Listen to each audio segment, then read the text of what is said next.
है उसके हिसाब से जोरम पीपल्स मूवमेंट को 2 सीटों पर विजय मिल चुकी है। 24 पर वो आगे है। मिजो नेशनल फ्रंट 10 सीटों पर आगे है। भारतीय जनता पार्टी 3 सीटों पर आगे है और कांग्रेस केवल 1 सीट पर आगे है। विनय, Good morning.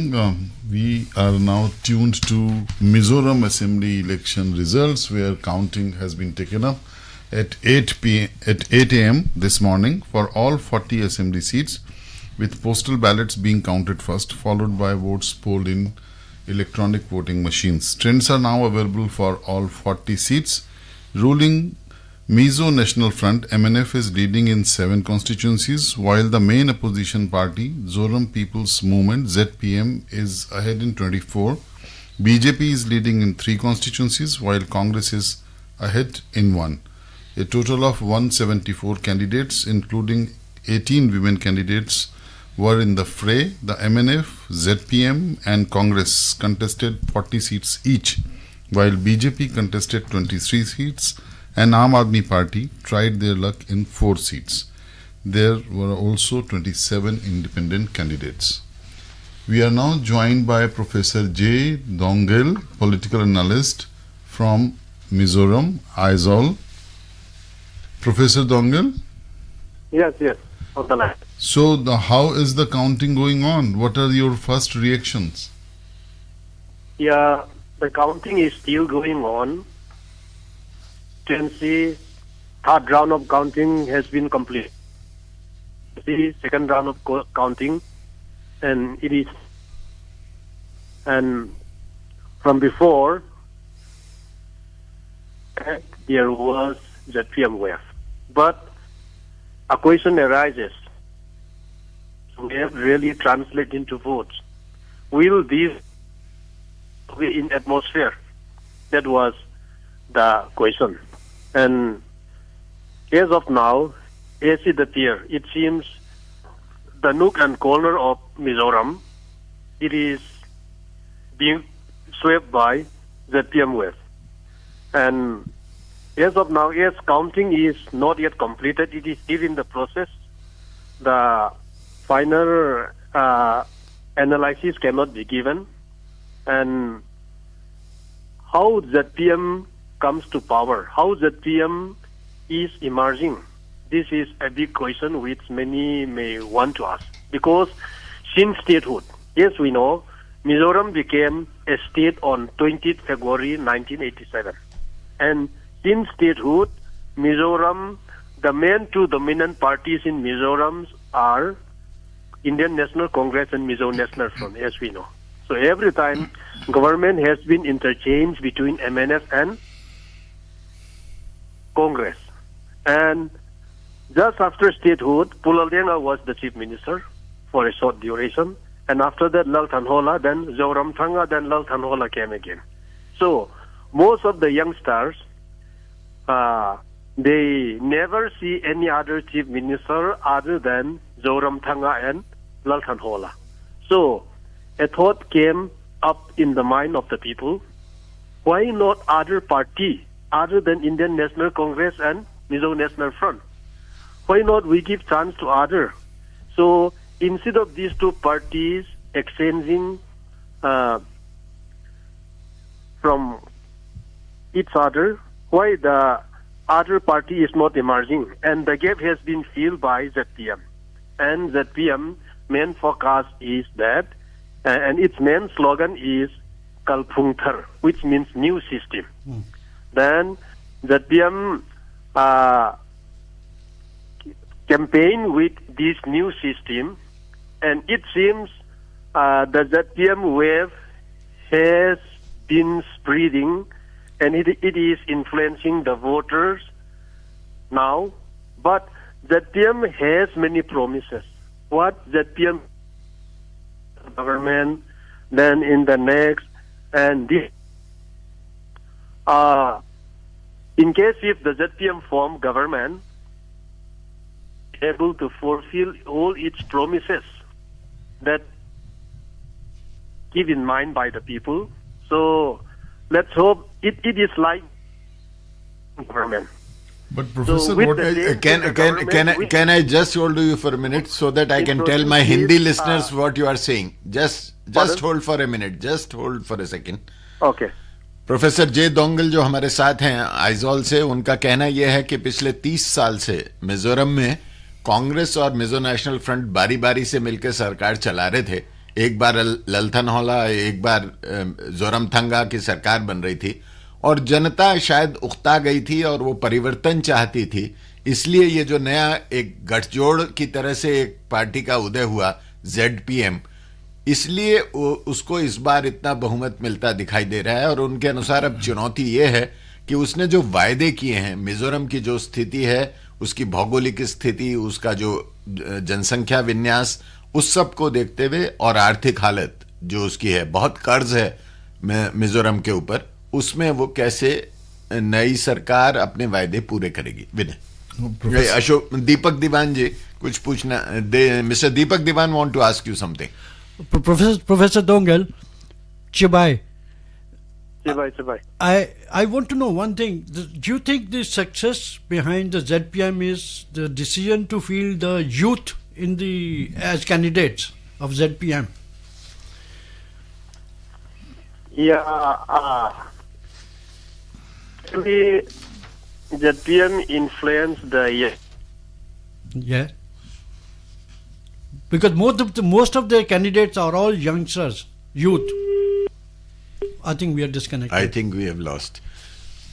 आप दीपक जी जो बात कर रहे हैं ना जी, युवा और उसकी, और जो प्रोफेसर दोंगल कह रहे थे कि लोग परिवर्तन चाहते हैं, तो वो ज्यादातर युवा है। जो वोटर है 70% करीब 35 से कम आयु का वोटर है जी। पर एक बड़ी दिलचस्प बात यह है कि जो तीनों प्रमुख पार्टियां हैं, कांग्रेस, MNF और अब ZPM, इनका नेतृत्व 75 से ऊपर है। बिल्कुल एग्जैक्टली वही मैं बात उनसे पूछना चाह रहा था कि वो क्या समझते हैं। देखिए, मिजोरम में पीपल आर वेरी एडवेंचरस। जब मुझे याद है 1984 का जब इलेक्शन था, इंसर्जेंसी वाज स्टिल ऑन, उस टाइम कांग्रेस ने ये वादा किया था कि अगर हम पावर में आए तो हम मिजो जो अंडरग्राउंड समस्या है उसका समाधान करेंगे। उस टाइम ब्रिगेडियर टी सैलो की सरकार थी वहाँ, जो एक पीपल्स कॉन्फ्रेंस नाम की पार्टी थी उनकी। उस टाइम समझौता इसलिए नहीं हो पाया था कि ब्रिगेडियर सैलो ने कहा कि I will not step down to accommodate underground, कि I am a democratically elected leader, party, government. तो इसलिए जब तक ब्रिगेडियर सैलो सत्ता में रहे तो इनके साथ MNF का समझौता नहीं हो पाया। तो उसमें 2084 में जब इलेक्शन हो रहे थे तब कांग्रेस पार्टी ने ये वादा किया था लोगों को कि आप हमें वोट दीजिए और हम ये MNF के साथ समझौता करेंगे और हम we will step down also. और वही हुआ, 1986 में MNF के साथ समझौता हो गया। लालडेंगा को चीफ मिनिस्टर बनाया गया बिना इलेक्शन लड़े, और जो उस टाइम मुख्यमंत्री थे लाल थनावला, वो उनके डिप्टी बन के उन्होंने कार्यकाल पूरा किया। और जो इन्होंने वादा किया था वो पूरा भी किया, क्योंकि मिजो सोसाइटी बहुत स्ट्रांग है। They watch, church is the watch dog of the society. कोई ऐसा नहीं है कि आप वादा करके वोट ले जाइए और कल को आप आंसरेबल नहीं हो। उसके लिए चर्च जो है बहुत अहम भूमिका निभाती है, और वो आपको, अगर आप कुछ गलत कर रहे हो तो अपने चर्च से एक्सपेल कर देते हैं। वो जो होता है सोशल बाइकआउट हो जाता है सामने का। वो ऐसी स्थिति में कोई भी नहीं चाहता। ऑलमोस्ट होमोजेनियस सोसाइटी है। जी बिल्कुल। तो इसीलिए Deepak, I think that was the reason why the counting was not taken up on Sunday, because of activities of the church. Yes, जिस दिन से इलेक्शन नोटिफिकेशन आया था, when the day election notification came, when the dates were announced, people of Mizoram started voicing, please do not have counting date on Sunday. So they made an appeal. Ultimately, last week, a 5-member delegation came from Mizoram and met the chief election commissioner, Mr. Rajiv Kumar, and they told him the people of Mizoram do not want any counting to take place on Sunday. You can choose any day, because it's the beginning of the Christmas month. Even yesterday, Aizol, there was a big function yesterday, last evening. There was celebrations outside the churches and all that. So Sunday is the day where Mizos, predominantly all Christians, they celebrate Sunday as a day of the God. Yeah. Usko fir, I think the election commission took note of it and they changed the date of day of the counting from Sunday to Monday. That's why the counting is taking place This today. Sunday, the pre-Christmas celebration Yes, started. yes. So, Deepak, this Professor Dongal was talking about new system which ZPM has promised. What is this new system? New which they system have means they're saying, like any other party, they said, okay, we don't want corruption here, we want corruption-free society. See, corruption in Northeast is always an issue in every election, any state you take. So, and the thing is, people also wanted a change from the older leadership to the younger one, because they relate themselves with them. I think that is the reason. And when I remember earlier also, Brigadier Silo was also very old man. He retired from the army. He is the same person who got medals for saving Patna from the floods. He was posted there that time. So he became the chief minister, and he was also old enough. So that's how the Congress got young leader like Lal Thanawala in 84. So now the time has come.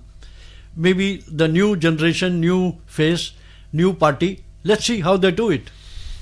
So far, the trend's going to be the way of ZPM.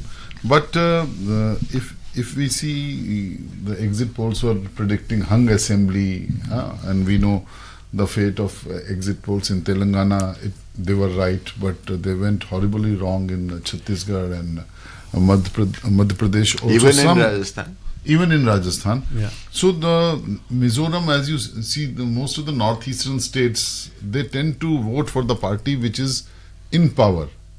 And here, ZPM, do you think they'll be able to have a good equation with the BJP, which is ruling the center, because they need funds all the time to... Yeah. Smooth flow of funds is Yes. a big problem in all the northeastern states. See, the thing is, ZPM cannot afford to have differences with the center. They have to have a good relation with the center if they want the welfare of the people, sincerely. Because otherwise also उनके सामने जो चुनौतियां हैं जी, मतलब बहुत ज्यादा कर्ज है, फाइनेंशियल पोजीशन, ऊपर से इतना रिफ्यूजियों जो शरणार्थी जी। म्यांमार से, बांग्लादेश से और अब मणिपुर से भी हैं वहाँ। करीब ऐसा अंदाजा लोगों का है कि 60-70 हजार जी। शरणार्थी जी वहां हैं। बैठा है, जी। उनका खर्चा जी। और फिर अब तक जो एमएनएफ की सरकार थी जोरमतंगा, वो बिल्कुल केंद्र की राय मानने को तैयार नहीं थे जी। कि इस इन्फ्लक्स को रोका जाए। जी। आपको क्या लगता है कि एमएनएफ के इस जिद के पीछे क्या कारण था? देखिए, मेरे ख्याल से एमएनएफ ही नहीं, जितनी भी पार्टीज हैं, चाहे कांग्रेस हो या मिजोरम में दूसरी भी पार्टी जो है, ZPM भी इन्होंने अपोज नहीं किया, इन्होंने सपोर्ट किया सरकार का मूव, क्योंकि जो रिफ्यूजी शरणार्थी आए हैं म्यांमार से हो या मणिपुर से हैं, they belong to the same Kuki Zomi stock, तो एथनिसिटी से wise they are the same. तो इसलिए उन्होंने सेंटर को भी बोला कि देखिए, हमारे ही एथनिक क्लैन से हैं ये लोग, तो इनको we cannot push them back, we have to give them support. और ये नहीं कि ऐसा नहीं है कि ये लोग आके यहाँ पे बरस जाएंगे, नहीं, उन्होंने मिजोरम सरकार ने जितने भी शरणार्थी आए हैं म्यांमार से, सबका बायोमेट्रिक्स किया, सबका आई कार्ड बनाया, सारा हिसाब बना रखा है, ताकि जब हालात नॉर्मल हो जाएंगे they can be sent back. So Professor J. Dongal is again connected to us. Professor, welcome back to us. We are sorry we lost the connection. Mr. Deepak Diwan has a question for you. I was asking you, you think that ZPM is doing better because of the young candidates? Yeah, absolutely. Because young candidate, in the sense, not all ZPM candidates are young. Yeah. There are some old candidates also. Yes. But the ZPM influences the young voters. Yes. And we see Mr. Vanlal Sailova, he has been very popular singer there. He is also one of the candidates.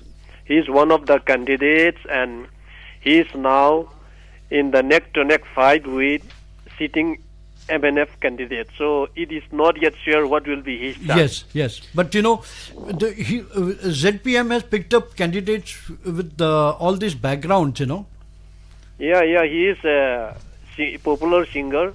Then another JJ Lalpekhlua, who was in Indian football team earlier, popular Yes, footballer, yeah. He contests again the popular and prominent MNF minister, Dr. Allal Thangliana. I see. Which constituency he is contesting from? The constituency in Nathil district, I see. earlier known as Nathil. So, ZPM, you are not surprised the way it's leading? Actually, the wave is there, but before election, it was doubtful whether this wave wither away in the atmosphere or will it really translate into votes. And it seems it is going to translate into votes as of now. As of now, the result appears. My colleague Vinay Kumar has a question. The wave is there from before. My colleague Vinay Kumar has a question to you. And Professor, from Azol West 2, MNF leader and Rural Development Minister Lalrock Tima and ZPM leader Mar Lal Ghinon Lowa Mar are contesting, and Mar has won Mar has already won by that a seat. margin of more than 10,000 votes. Sorry, 4,800 votes. Yeah. So ZPM has already started its winning streak. How do you see this victory from Azol West? There is only one general seat in all 40 assembly seats. All are Reserved. All are reserved for Scheduled tribes. scheduled tribes. Yeah. With regard to this, that the constituency is always one where the sitting MLA and cabinet minister Lalruat Kima is fighting against the ZPM candidate Langying Lowamar. That is Aizawl West 2. It is one of the most interesting constituency because Lalruat Kima is one of the prominent minister and he is also one of the top leaders of MNF. And he won during Congress government also. When Congress wave was so strong, that was in way back in 2000. That 13 election also, he won from that constituency. Then he retained when MNF came to power, and he represented this constituency for 2 terms. One term as opposition and one term as minister. And so he is also hopeful of winning. But Langying Lowamar, who is also known as Tetia, has been fielded by ZPM this time. And with regard to Tetia, he also contested in the previous Lok Sabha election, this time, Lok Sabha election, but he was defeated by the present Lok Sabha MP, Lauro Sanga. And so he is new in politics, but he attracts the young voters, and due to that, this is the constituency where everyone is interested to know who will survive. Because Lalruat Kima, the present minister, is also a prominent leader of MNF. And on the other hand, why ZPM fielded Tetea? Because he is popular among the youth. On that point, both are contesting against each other. But from the result, it seems that because of the young voters, because of the wave of the ZPM, Tetea is defeating Lalruat Kima. Professor Dongal. I have an update. ZPM has won 4 seats now. Yeah. That is Kolasib, Aizawl West 2, Tuichang, and South Tuipui. Yeah. 4 seats has gone already to ZPM. Yes. Yeah, that Kolasib and Aizawl West 1. Why, here it is saying Aizawl West They have 2. been represented earlier by 2 cabinet ministers of the MNF. Professor Dongel, this is Deepak Diwan here again. Just before the elections were announced, the speaker, Mr. Liana Silo, left MNF and joined BJP. And he's contesting from Mamit. Yeah, How's he doing? he's doing very bad. Very bad. Very bad. He is now in the far third place. No chance. I see. Tell me one thing. How do the voters in Mizoram look at defectors? Do they appreciate it or do they hate it? No defector. It depends upon the party where. Yes. See, last time, this present, the Lalrin Silo, along with Congress Minister Liana, they defected from Congress to MNF, but they won because Yes. at that time there was MNF wave. Yes. They took advantage of the MNF wave, but this time Lalrin Liana Silo was denied Yes. MNF ticket, Yes. and as he was denied MNF ticket, he took BJP ticket in the last minute. He hoped that he might be able to survive because of some minority votes in the constituency. Yes. But that magic is not working. Tell me one And thing. one thing that I would like to tell Yeah. you. Yes, In yes. the previous term also, during Congress government, the speaker, the late Hipei, I pay. defected from Congress and took BJP ticket, but Okay. he was defeated. Okay. And this time, history repeats itself in the same form. So the speaker, as he was denied MNF ticket, he joined BJP, but it seems he is going to be defeated again. So, with regard to this defection, Yeah. it depends upon the party where they defected. Okay. Okay. So BJP is not popular in Mizoram, as you know. Yes. Tell me one thing. To the sector. Last time BJP had secured one seat in Chakma area. Yeah. Now this time, how do you see the prospects of BJP? It seems in that same constituency, BJP is likely to retain. Okay. Because the BJP candidate is way ahead of others Okay. in that very constituency. What is the name of the constituency? You said. Pardon? Which constituency is this? Tuichong constituency. Tuichang. Yeah. Okay. But Tuichang result is already out. It's a come. Yeah. I think we have the Tuichang result. Okay. Because right now BJP lead are in 2 constituencies. One is Saiha and other is Palak. Yeah. Only 2 constituencies BJP is leading and the margin is very thin. At one place it is 615 and at another place 1124. 1124. I think the margin may be thin in Saiha constituency. Yeah. Yeah. It is 615. Yeah. That means some change may take place also. It is not yet final.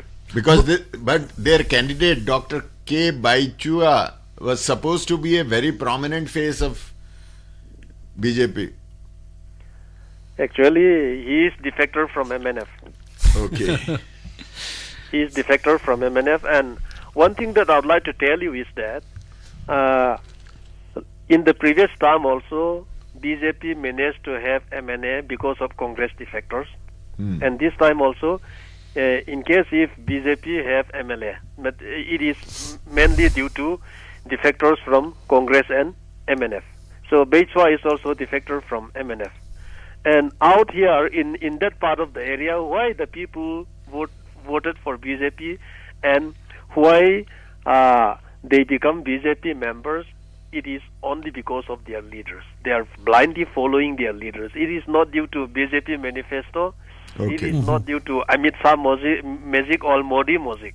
So there is another local reason why in case if BJP won also, it is not due to BJP wave. It is due to the local situation only. Only the local leaders who are part of the only party. local Yeah. because The of similar situation, Professor Dongal, you would remember, it happened in the Chakma district council elections. yeah. When there was no party could get majority, there was MNF, Congress, and which is the other one? Three of them, and BJP and Congress, they formed the Chakma district council governing body. Yeah. I mean, That is nobody the could first- imagine the first BJP, in Congress India, coming where together. BJP and Congress share government. Yeah. But later, of course, it did not last long, and No. they defected and all that. you know. Yeah. But it happened. It's a history in Mizoram again. yeah. Professor Dongal, I may ask, if we draw a parallel from Delhi, although Aam Aadmi Party has put up 4 candidates in Mizoram, but still, can we anyway compare ZPM with Aam Aadmi Party experiment done in Delhi?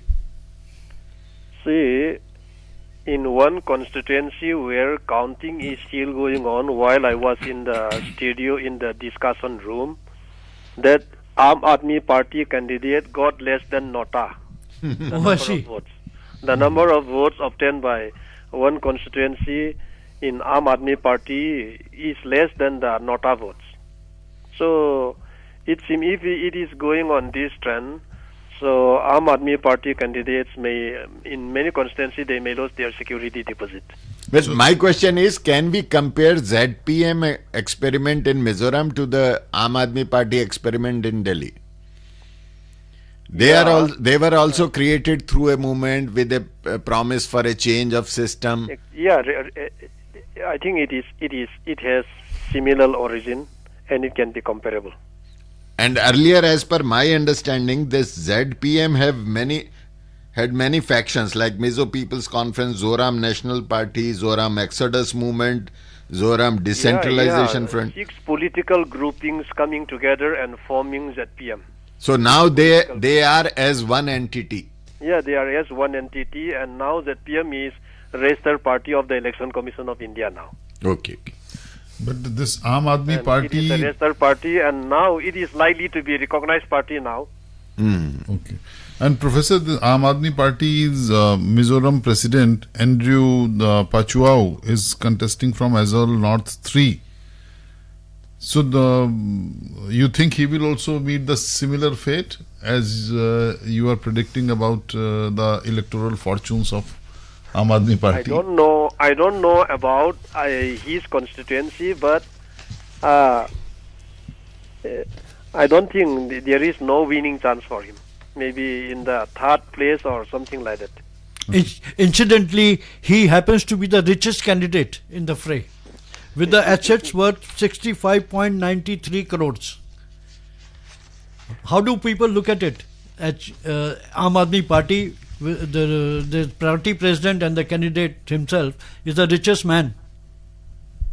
I don't know with regard to that, but there have been a lot of talk, gossiping in the public. Because Mizoram is as you were saying, it's a homogeneous society, and people keep a very close watch on the socio-cultural moves by candidates and by the parties, and they don't want any kind of disturbance to their culture and ethnicity. And as all West one result has come. It has been won by ZPM. So the juggernaut of ZPM seems to be rolling comfortably. Yeah. It is going in that trend now. Now we have 6 results in favor of ZPM. Yeah. But overall tally remains 26. And MNF is between 10 and 11, BJP now 2, and Congress only 1. Yeah, Congress is nowhere. Congress needs to be revived. And Professor Dongal, if we see the nationalism element of nationalism with the BJP campaigns and Mizoram is a border state. We have Myanmar on one side, Bangladesh on other side, and We know the situation in Myanmar is very fragile at the moment. So, in respect to national security concerns, what do you think is the perception among the youth? Are they sensitized towards the delicate positioning and the geopolitical positioning of Mizoram and the national security concerns? Because we were talking about the refugee influx and the drain on state economy. How do people view it? Of Mizoram, I think I am audible. Yes. Yeah, the youth and people of Mizoram, they are more concerned with their blood-related brother across the national and international boundary. For example, they have their blood-related brothers in Burma, then in Bangladesh, then across the states in India. So that is their more concern. For example, what we are talking about international boundary, national boundary, this and that. Actually, in pre-colonial era, there was no boundary. Yes. And what we call international boundary is for Zhou people and Mizo people, it is only traditional village boundary. That is the concept still with the people, even now. So the concern of the people is mainly with their ethnic related brothers across the border. But how do you see with so much of influx and given the financial position of Mizoram state, this new combination, this new government, which is almost, it's clear that we have a new government in Mizoram, how they will handle it? There may be new government in Mizoram, but they may not despise and they may not neglect their blood-related brothers across the boundary. Even the ZPM has in many of its slogan mentioned about Zhou unification to care for the Zhou ethnic tribes across the border. So ZPM also may not neglect. I don't think ZPM will be neglecting in this regard. For example, international border is crucial. And for example, if their hungry brother and sister from across the border come, how can Mizo people send them back? Because it is their duty to look after their brother. That is the responsibility of Mizo people. So in such cases, in such a way, the state government is looking after them. And even if it is ZPM also, they have no other option. So in such cases, these boundaries fade into background. Human concerns are uppermost in the minds of people in Mizoram. Yeah, that is. Because this national and international boundary, that is boundary, but as we know, relationship, blood is thicker than international boundary or national boundary. That is the concept and that has been propagated. Professor Dongal, this is Deepak Diwan here again. You mentioned about ZPM's also slogan for reunification and all that of the Zhou people or Kuki-Chin people, But the thing is, don't you think this is a wild dream? We have an international boundary today. It's not possible to unite physically.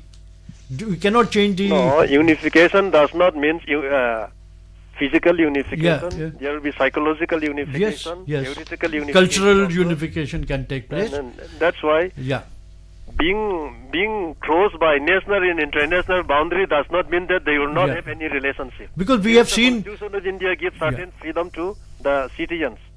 Yeah, we have seen the Zoro movement in the past, I witnessed it. Brigadier Sello initiated that, and then a lot of other leaders came in front. But it's not practical, to have that kind of unification. As you said, culturally, emotional relations you can have. No, one cannot say practical. So even the Zoro movement is also still going on, and in such a way, all the civil societies and political parties also, they cannot despise, and they are not despising the this psychological unification or caring or looking after their blood-related brothers Yes. across the international boundary. How That's Mizoram people like you also are managing to keep these refugees? After all, you have to give them food, shelter. How all this is being managed by donations? No, it is being donated by the public, by the civil societies. Yes. Then in such a way it is looked after. Professor Dongal, Not purely or by the government. No, not purely by the government. Yes. Professor Dongal, you said earlier that ZPM has promised a change. They have come with a slogan of change the system. So what kind of change you see in their policy? Have they released any policy framework, or is there any thoughtful idea about them? Yeah, they have promised many things. What they will do in their 100 days of government, 200 days of government. And I think in this regard, these ZPM party leaders may be the maybe the one who will speak better than me in this regard. And they have promised many new things. And what they said is that if they also follow the same system like MNF or Congress, it will be the same. But they said they will change the system. They will start with new system. But once it forms government, what will be the new system? I think from that time only it can be known. Because we had seen earlier, like if I give you an example of Assam, when Assam after the Assam Accord, when Assam Gan Parishad formed the government, it came with so many promises, but it could not implement them because there was no money. Same thing in Mizoram. The state exchequer is bankrupt almost. Yeah. And without money, what you can do? That we have to wait and watch. That's why in the study discussion a short while ago also we were discussing. See, people have high expectation. Yes. Then from their functioning style, whether they are implementing what they have propagated, and is the new system really functioning, that the people will judge. So if the PM is not doing anything as it promised, I think the electorates will throw them away in the next election. Thank you, Professor Dongal. Thank you for it. very much. Okay. तो इससे पहले कि हम आगे बढ़ें, जरा हम हिंदी के अपने श्रोताओं को बता दें कि अब तक हमने चर्चा क्या की है। प्रोफेसर दोंगल जो वहाँ के विशेषज्ञ थे, उनकी 2-3 बातें प्रमुख थीं। एक तो ये कि जो ZPM नया एक पक्ष सत्ता में आने को तैयार है मिजोरम, वो परिवर्तन, व्यवस्था परिवर्तन के वायदे के साथ आया है, पर साथ ही उनका ये भी कहना था कि वो व्यवस्था परिवर्तन कैसे होगी। चुनाव में वायदे करना आसान है, लोगों को सपने दिखाना आसान है, पर उसको सरकार बनने के बाद उसे लागू करना उन सारे वायदों को बड़ा मुश्किल है, और अभी इस बारे में कुछ भी नहीं कहा जा सकता। वो इस बात से भी सहमत थे कि ZPM का जो प्रयोग मिजोरम में देखने को मिल रहा है वो वैसा ही प्रयोग है जैसे दिल्ली में एक आंदोलन से उपजी पार्टी आम आदमी पार्टी का प्रयोग हमें देखने को मिला। एक और बहुत महत्वपूर्ण सवाल जो मिजोरम को लेकर है वो अंतर्राष्ट्रीय सीमा जो म्यांमार और बांग्लादेश से लगी सीमा है, वहां से बड़ी संख्या में कुकी चिंजो जो शरणार्थी वहां के आदिवासी अगर कहे जाएं तो वो आते हैं। तो उनका कहना यह था कि वो तो रक्त संबंधी हैं, जो मिजोरम में भावना है कि लोग किसी भी तरह से अपना पेट काटेंगे, सामाजिक संगठन मदद करेंगे, पर उनको हम नहीं छोड़ सकते, उनका हम पालन करेंगे और कोई पार्टी, कोई राजनीतिक गुट, कोई संस्था इस बात का विरोध नहीं कर सकती। विनय rightly said, and as professor was explaining that ZPM has promised many things, but it remains to be seen when they come to power how they are going to implement it. But Deepak, at this moment, I was seeing a report that popularity of the ZPM, was also evident when it won all 11 seats in Lunglei civic body elections in March. So slowly they are registering their presence, as professor was saying. Now they are a recognized party because In 2018, ZPM had bagged, 8 seats, but its candidates had contested as independent candidates. Because they couldn't party get was not recognition. recognized. Party was not recognized, but ZPM can become a movement, as Akhil was pointing out, on the lines of Aam Aadmi Party. But interestingly, Professor Dongar also said that Aam Aadmi Party will come a cropper, in this assembly elections in Mizoram. They may even get less votes than Nota. So Aam Aadmi Party will be the experiment of AAP in Mizoram will in all certainty become a non-starter. He even said that most of them, they will lose their security deposit will be forfeited. So Just an interesting update. Zoramthanga, the present chief minister, is trailing by 2,000 votes now which in Aizawl East 1. So I'm not surprised. See, Zoram people movement has really become a movement in this election. So heads will roll, because see, once the public decides to bring a change, you cannot stop it. It's happening. And as you were saying, Deepak, that in this Mizo society, all these social and cultural factors also tend to dominate to a certain extent.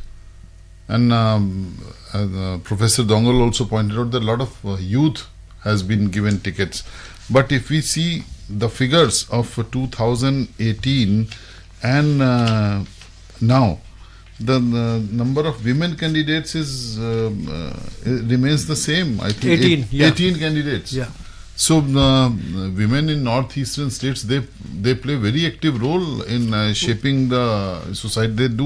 They are doing the bulk of work is done by the women, be it Nagaland, be it Assam. Yeah, but at the same time, when it comes to the elections, they don't do well in the contest. 16 of them out of 18 last time they had lost their deposit was forfeited. एक result है पालक, जो विधानसभा seat है, वहां से Bharatiya Janata party के रामो 1241 vote से जीत गए.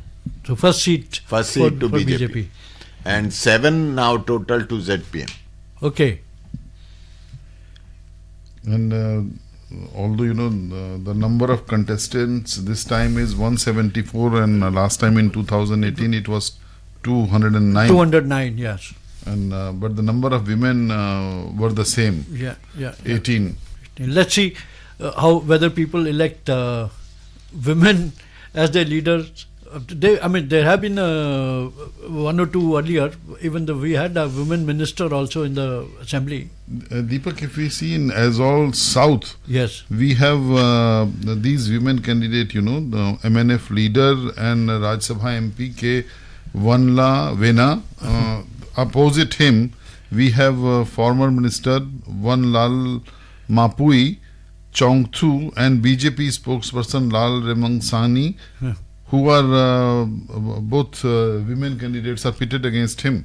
And similarly in Lunglei South, Congress leader and women activist Miriam Rangchal is in the fray for this seat. So she is the richest woman candidate in this election fray also. From Lunglei South. Yeah, Miriam Rangte. So we'll keep a watch on their electoral fortunes. Actually, the Mizo students union body, which is a very strong body, they were opposing her because she married a Nepali origin. Okay. So other parties, they dropped their candidate with similar background, but the Congress decided to go ahead with this. So we have 7 results so far, all going to ZPM. Kolasib, Tavi, Aizawl West 1, Aizawl West 2, Tui Chang, Rangturzo or South Tuipui. So they are the 7 seats won by ZPM, 1 Bharatiya Janata Party. I have already told you, that is Palak, K. Ramo, won by 1,241 seats. Congress still leading in 1 and Mizo National Front 11. Still the overall tally for ZPM is 26. Which is much above the, number 21. 21 is the least number you would need to form the government. For simple majority Simple in majority, a house yes. of 40. Yes. And given the counting rounds and all, I think this will be the trend continuing. 26 to ZPM, 2 Yeah, to yeah. BJP, 11 to MNF, 1 to Indian National Congress. The expert in Mizoram, he had a very interesting point कि BJP का जो भी structure वहां है वो सब कांग्रेस के दल बदलू हैं या MNF के. या एमएनएफ के MNF दल बदलू हैं, और उनका जो मेन स्ट्रीम पार्टी है या जो मेन स्ट्रीम जो उनका ढांचा है उससे कोई खास संबंध नहीं है, वो वहीं के समाज के अनुसार चलते हैं. आपकी क्या राय है? इसका एक कारण ये है कि वहां पे परसेप्शन है कि बीजेपी हिंदू पार्टी है और ये Christians लोग हैं. प्रमुखता ईसाई राज्य है. जी. तो एक वो मेंटली एक ब्लॉक है, मेंटल ब्लॉक, जो मेरे ख्याल से रहेगा हमेशा. इसीलिए सालों से बीजेपी कोशिश करती रही है एमएनएफ को अपना अलाई बना के इकट्ठा इलेक्शन लड़ने के लिए. तो वो नहीं हो पाए सक्सेसफुल. हमेशा एमएनएफ ने उनको मना कर दिया कि हम आपको सेंटर में सपोर्ट करेंगे, will be your ally but not in the election. हालांकि वो जो इनका नॉर्थ ईस्ट का अलायंस है जिसके NEDA, coordinator, north east democratic, उसमें एमएनएफ शामिल है. जी एमएनएफ शामिल है. और पार्लियामेंट में भी जब भी अगर वो ऐसी स्ट्रेंथ की बात होती है तो they are with part of the NDA. पर आपको क्या लगता है कि जैसे पूर्वोत्तर के जो अन्य राज्य हैं जी. उसमें जिस तरह से त्रिपुरा में, असम में और मणिपुर में सरकार है इनकी, तो जो जिस तरह से प्रसार हुआ है भारतीय जनता पार्टी का और वर्षों से जिस तरह से आरएसएस वहां काम करता रहा है, ये मिजोरम में क्यों नहीं पैर जमा पाए? अभी देखने की बात है. इस बार इन्होंने 23 कैंडिडेट फील्ड किए हैं.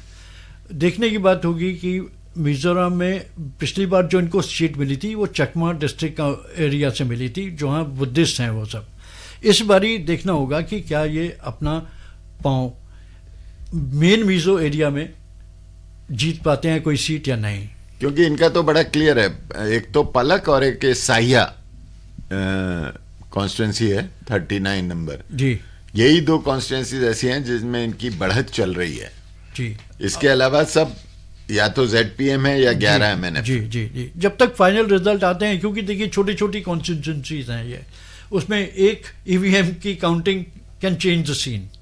तो जब तक फाइनल, क्योंकि अभी जो मार्जिन दिखाई दे रहे हैं हमें, जैसे अगर मैं ZPM की बात करूं 19 सीटों पर आगे है, पर मार्जिन 2,1800 से लेके मैक्सिमम 5,000 तक जी का मार्जिन अभी चल रहा है. इसमें कहीं कहीं तो एक जगह 329, जी चम्फाई नॉर्थ एक कॉन्स्टिट्यूंसी है, वहां से 329 का आंकड़ा है अंतर सिर्फ. जी.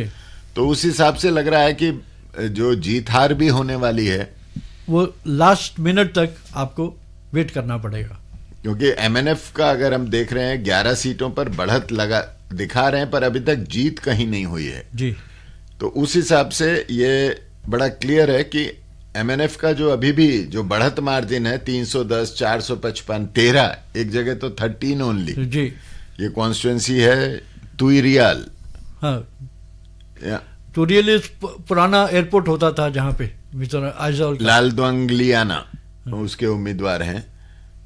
160, एक जगह 62 है थोरांग. तो मार्जिन विनिंग लूजिंग बहुत ज्यादा नहीं रहने वाला है. तो ये सिचुएशन चेंज भी हो सकती है. इसका मतलब हम ये मान के चलें कि ये जो कॉन्स्टिट्यूंसी मिजोरम की हैं, इनका जो वोटर नंबर है वो काफी कम है. हाँ हाँ.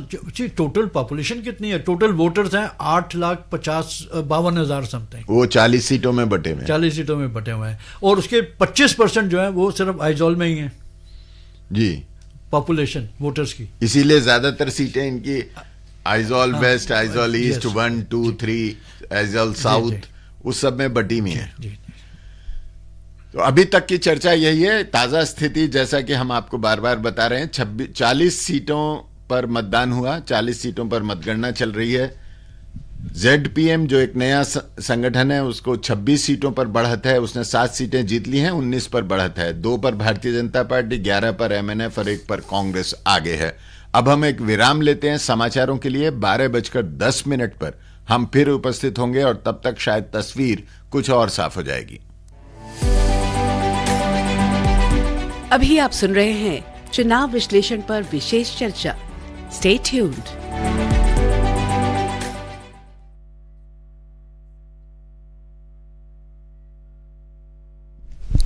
This is Akashvani. The news read by Sarabjit Kaur.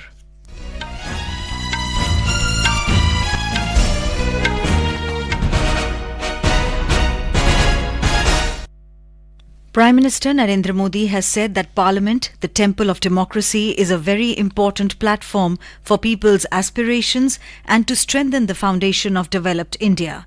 Talking to media outside Parliament before beginning of the winter session, Mr. Modi urged all the MPs to come with maximum preparation to have in-depth discussion on whatever bills are placed in the House. He said when this new Parliament building was inaugurated, there was a small session and a historic decision was taken. The Prime Minister said, but this time there will be a great and comprehensive opportunity to work in this House. लोकतंत्र का ये मंदिर जन आकांक्षाओं के लिए विकसित भारत की नींव को अधिक मजबूत बनाने के लिए बहुत महत्वपूर्ण मंच है। मैं सभी माननीय सांसदों से आग्रह कर रहा हूं कि वो ज्यादा से ज्यादा तैयारी करके आएं। सदन में जो भी बिल रखे जाए उस पर गहन चर्चा हो, उत्तम से उत्तम सुझाव आए। विपक्ष में बैठे हुए साथी हैं, ये उनके लिए गोल्डन अपॉर्चुनिटी है। इस सत्र में पराजय का गुस्सा निकालने की योजना बनाने के बजाय इस पराजय में से सीख करके पिछले 9 साल से चलाई गई नकारात्मकता की प्रवृत्ति को छोड़ करके इस सत्र में अगर सकारात्मकता के साथ आगे बढ़ेंगे तो देश उनके तरफ देखने का दृष्टिकोण बदलेगा। He said empowerment of women, youth, farmers and poor, including last mile delivery, key to nation's bright future. Mr. Modi urged for opposition's cooperation in the House. He said it is not right for democracy if the opposition's image becomes that of hatred and negativity. The Prime Minister said opposition is equally important for democracy and it should be equally capable.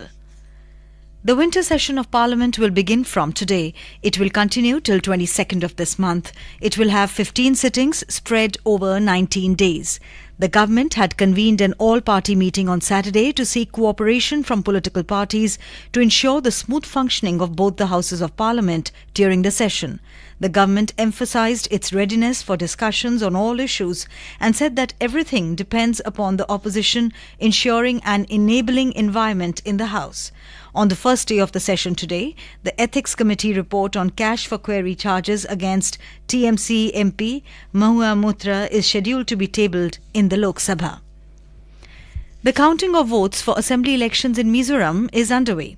The MIZORAM People's Movement ZPM crossed the halfway mark in early trends and is leading in 26 seats besides winning 2. The ruling Mizo National Front, MNF, is leading in 10 seats, the BJP in 3 and the Congress in 1. Mizoram has 40 assembly seats and 21 is the majority mark. Chief Minister Zoramthanga is trailing behind Lalthansanga of ZPM in the Aizawl East 1 seat, while Health Minister R. Lalthingani is trailing behind ZPM candidate JJ Lalpeklua in the South Tuipui seat. Counting of votes for assembly elections in Rajasthan, Madhya Pradesh, Chhattisgarh and Telangana concluded last evening. The BJP is on track to form the government in Madhya Pradesh, Rajasthan and Chhattisgarh, while the Congress has secured an absolute majority in Telangana. Raksha Mantri Rajnath Singh today extended greetings of Navy Day to the courageous Navy personnel and their families. In a social media post, Mr. Singh said that the Indian Navy epitomizes resilience, diligence and bravery. He further added, every Indian is grateful to the Navy for their outstanding service and devotion in providing maritime security to the country. Information and Broadcasting Minister Anurag Singh Thakur today paid his regards to all the brave Indian Navy members and their families on Navy Day. In a social media post, Mr. Thakur said that India takes great pride in its strong blue water force that has always protected India's maritime boundaries and supported the country in times of need. The cyclonic storm continues to move north-northwestwards with a speed of 14 kilometers per hour, according to the Regional Weather Department. As per the latest bulletin by the centre, the cyclone is 130 kilometers east of Chennai. In the fifth and final T20 Cricket International, India beat Australia by 6 runs to record a comprehensive 4-1 series win at Bengaluru last night. Put to bat first, Hosts posted 160 for 8 in the stipulated 20 overs. And that is the end of this news bulletin.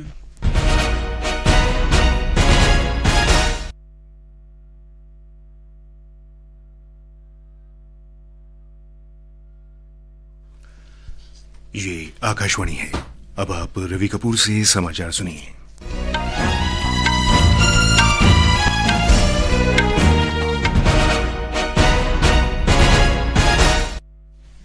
Mizoram में विधानसभा चुनावों की मतगणना चल रही है। शुरुआती रुझानों में जोरम पीपुल्स मूवमेंट ZPM ने आधे का आंकड़ा पार कर लिया और 10 सीटों पर बढ़त बनाए हुए है। भाजपा 3 सीटों पर और कांग्रेस 1 सीट पर आगे चल रही है। मिजोरम में 40 विधानसभा सीटें हैं। यहां 21 सीट किसी पार्टी के लिए बहुमत का आंकड़ा है। मुख्यमंत्री जोराम थांगा आइजोल पूर्व से जोराम पीपुल्स मूवमेंट के लालथन सांगा से पिछड़ रहे हैं। दक्षिण तुईपुई सीट पर स्वास्थ्य मंत्री R Lalthangliana Zoram people's movement उम्मीदवार जेजे लाल पेखलुआ से पीछे हैं। सरछिप सीट पर जोरम पीपुल्स मूवमेंट के मुख्यमंत्री उम्मीदवार लाल दुहा वमा आगे चल रहे हैं। मतगणना 13 केंद्रों पर चल रही है। डाक मतों की गिनती पहले की गई। सुबह 8:30 बजे से ईवीएम के मतों की गिनती शुरू हुई। 7 नवंबर को हुए चुनाव में 80% मतदान दर्ज किया गया था। 18 महिला सहित कुल 174 उम्मीदवार चुनावी मैदान में थे। राजस्थान, मध्य प्रदेश, छत्तीसगढ़ और तेलंगाना विधानसभा चुनावों की कल हुई मतगणना में भाजपा मध्य प्रदेश, राजस्थान और छत्तीसगढ़ में सरकार बनाने जा रही है, जबकि कांग्रेस ने तेलंगाना में पूर्ण बहुमत हासिल किया है। प्रधानमंत्री नरेंद्र मोदी ने कहा है कि विधानसभा चुनावों में भारतीय जनता पार्टी की जीत आत्मनिर्भर भारत, ईमानदारी, पारदर्शिता और सुशासन की जीत है। नई दिल्ली में कल पार्टी मुख्यालय में भाजपा कार्यकर्ताओं को संबोधित करते हुए उन्होंने कहा कि पार्टी की ये जीत ऐतिहासिक और अभूतपूर्व है। श्री मोदी ने कहा कि ये सबका साथ, सबका विकास की विजय है। संसद का शीतकालीन सत्र आज से शुरू हो रहा है। ये सत्र इस महीने की 22 तारीख तक चलेगा। इस दौरान 19 दिन में 15 बैठकें होंगी। प्रधानमंत्री नरेंद्र मोदी ने कहा है कि संसद लोकतंत्र का मंदिर और विकसित भारत की नींव मजबूत करने के लिए लोगों की आकांक्षाओं का महत्वपूर्ण मंच है। संसद सत्र से पहले संसद से बाहर मीडिया से बातचीत में श्री मोदी ने सभी सांसदों से अनुरोध किया कि जो भी विधेयक सदन में रखे जाते हैं उन पर गहन चर्चा की तैयारी के साथ आएं। श्री मोदी ने कहा कि महिलाओं, युवाओं, किसानों और गरीबों का सशक्तिकरण ही राष्ट्र के उज्जवल भविष्य की कुंजी है। प्रधानमंत्री ने विपक्ष से सहयोग का भी अनुरोध किया। विपक्ष में बैठे हुए साथी हैं, ये उनके लिए गोल्डन अपॉर्चुनिटी है। इस सत्र में पराजय का गुस्सा निकालने की योजना बनाने के बजाय इस पराजय में से सीख करके पिछले 9 साल से चलाई गई नकारात्मकता की प्रवृत्ति को छोड़ करके इस सत्र में अगर सकारात्मकता के साथ आगे बढ़ेंगे तो देश उनके तरफ देखने का दृष्टिकोण बदलेगा, उनके लिए एक नया द्वार खुल सकता है। श्री मोदी ने कहा कि लोकतंत्र में विपक्ष की बहुत बड़ी भूमिका होती है और विपक्ष को इसे निभाने में सक्षम होना चाहिए।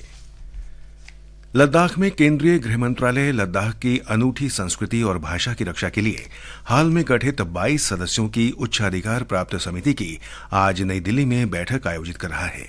बैठक की अध्यक्षता केंद्रीय गृह राज्य मंत्री नित्यानंद राय करेंगे। बैठक में क्षेत्र की संस्कृति और भाषा की सुरक्षा, लद्दाख के भौगोलिक और सामरिक महत्व तथा संवैधानिक सुरक्षा के मुद्दों पर भी चर्चा होगी। प्रधानमंत्री नरेंद्र मोदी महाराष्ट्र के सिंधुदुर्ग में नौसेना दिवस में आज मुख्य अतिथि होंगे। शाम को प्रधानमंत्री राजकोट किले में छत्रपति शिवाजी महाराज की प्रतिमा का अनावरण करेंगे। रक्षा मंत्री राजनाथ सिंह और सूचना तथा प्रसारण मंत्री अनुराग सिंह ठाकुर ने आज नौसैनिकों और उनके परिवारों को नौसेना दिवस की शुभकामनाएं दी हैं। एक सोशल मीडिया पोस्ट में श्री सिंह ने कहा कि भारतीय नौसेना परिश्रम और बहादुरी का प्रतीक है। उन्होंने कहा कि देश को समुद्री सुरक्षा प्रदान करने में उनकी उत्कृष्ट सेवा और समर्पण के लिए नौसेना का देश आभारी है।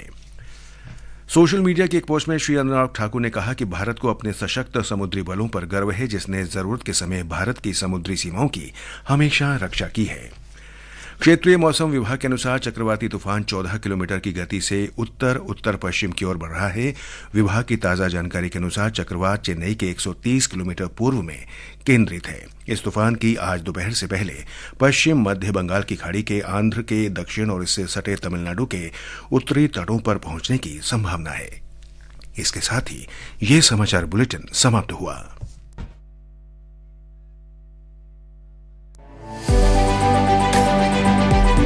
अभी आप सुन रहे हैं चुनाव विश्लेषण पर विशेष चर्चा। Stay tuned. मिजोरम विधानसभा चुनाव परिणाम पर इस विशेष चर्चा में आपका फिर स्वागत है। मैं हूं अखिल मित्तल, मेरे साथ हैं विनय कुमार और दीपक दीवान। आप दोनों का फिर स्वागत है। अभी जो ताजा स्थिति जहां हमने छोड़ी थी वहीं है। लगभग 40 में से 26 सीटों पर जेडपीएम की बढ़त है और खास बात यह है कि उसने 8 सीटें जीत ली हैं। भारतीय जनता पार्टी ने 1 सीट जीती है, 1 पर उसकी बढ़त है, कुल 2। और मिजो नेशनल फ्रंट जो अभी सत्तारूढ़ पार्टी है उसने 1 सीट जीती है और 10 पर उसकी बढ़त है। 1 सीट पर अभी तक कांग्रेस की बढ़त है। तो कुल मिलाकर स्थिति वही है, 26, 11, 2 और 1, 26, 11, 2 and 1। या बिना And for the benefit of our listeners who might have tuned in slightly late, the counting began in Mizoram for all 40 seats today at 8 a.m. Trends are now available for all 40 seats. Ruling Mizo National Front is leading in 11. In fact, it has won 1 seat and it is leading in 10 other seats, while the main opposition party, Zoram People's Movement, is ahead in 26 and it has already won 8 out of those 26. BJP is leading in 1. It has one seat. It has 1 seats, and Congress is ahead in 1. And we have nearly 174 candidates, including 18 women.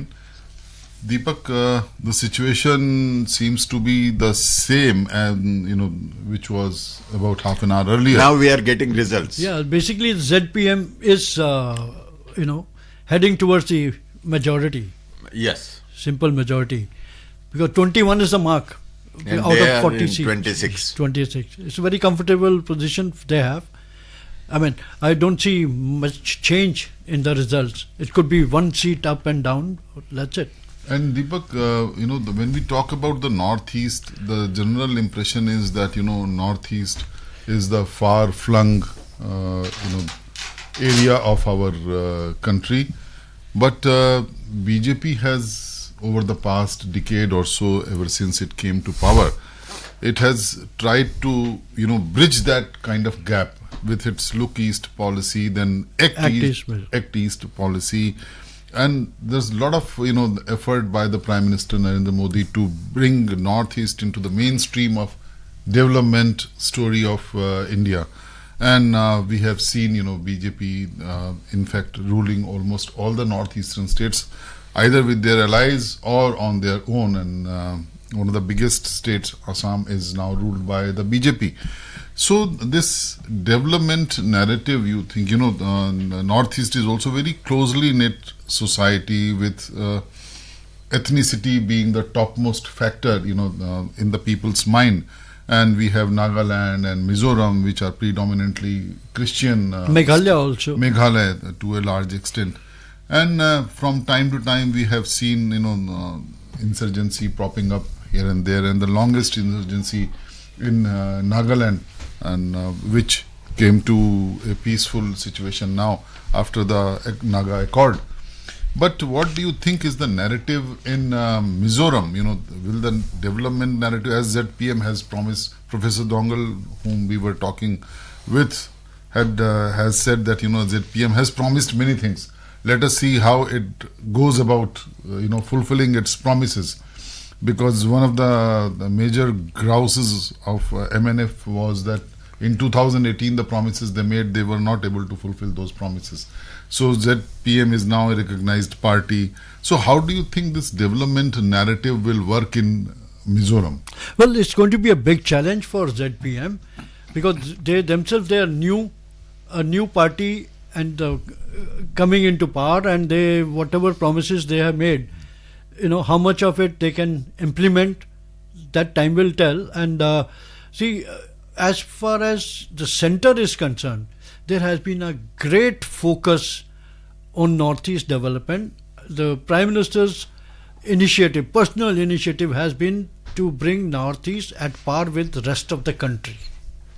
See, for that, I remember PM saying we need 3 C's: communication,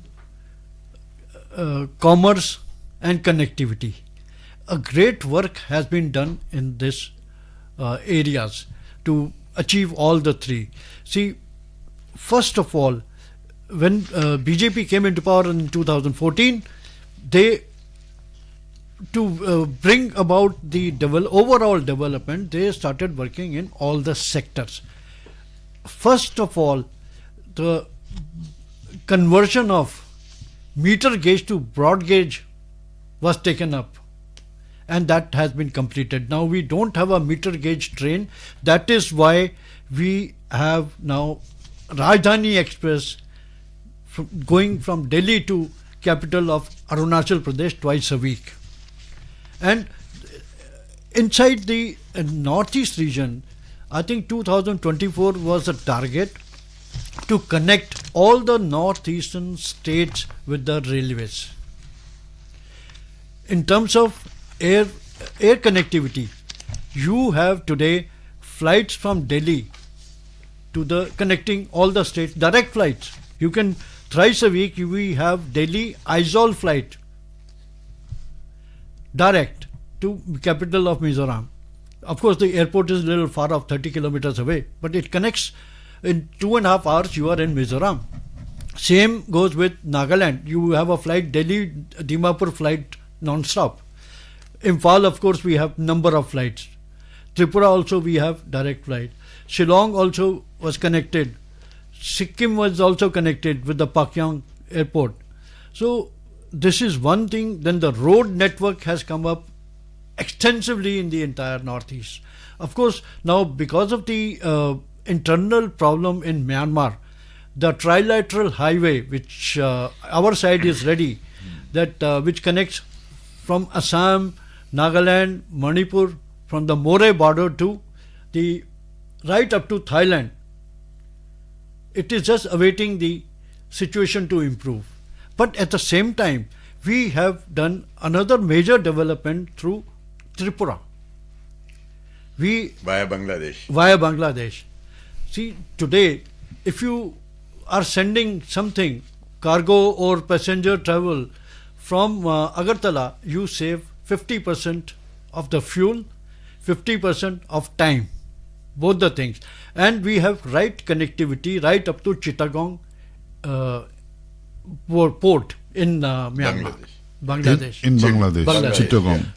So that way, all this infrastructure, it's going to play a big role in the development of the Northeast region. But the next natural question is, this narrative which you have said, you painted a big picture of Northeast development schemes and plans drawn up and implemented by the BJP government at the center. But the next natural question is that how does Mizoram, how does it fit into this scheme of things?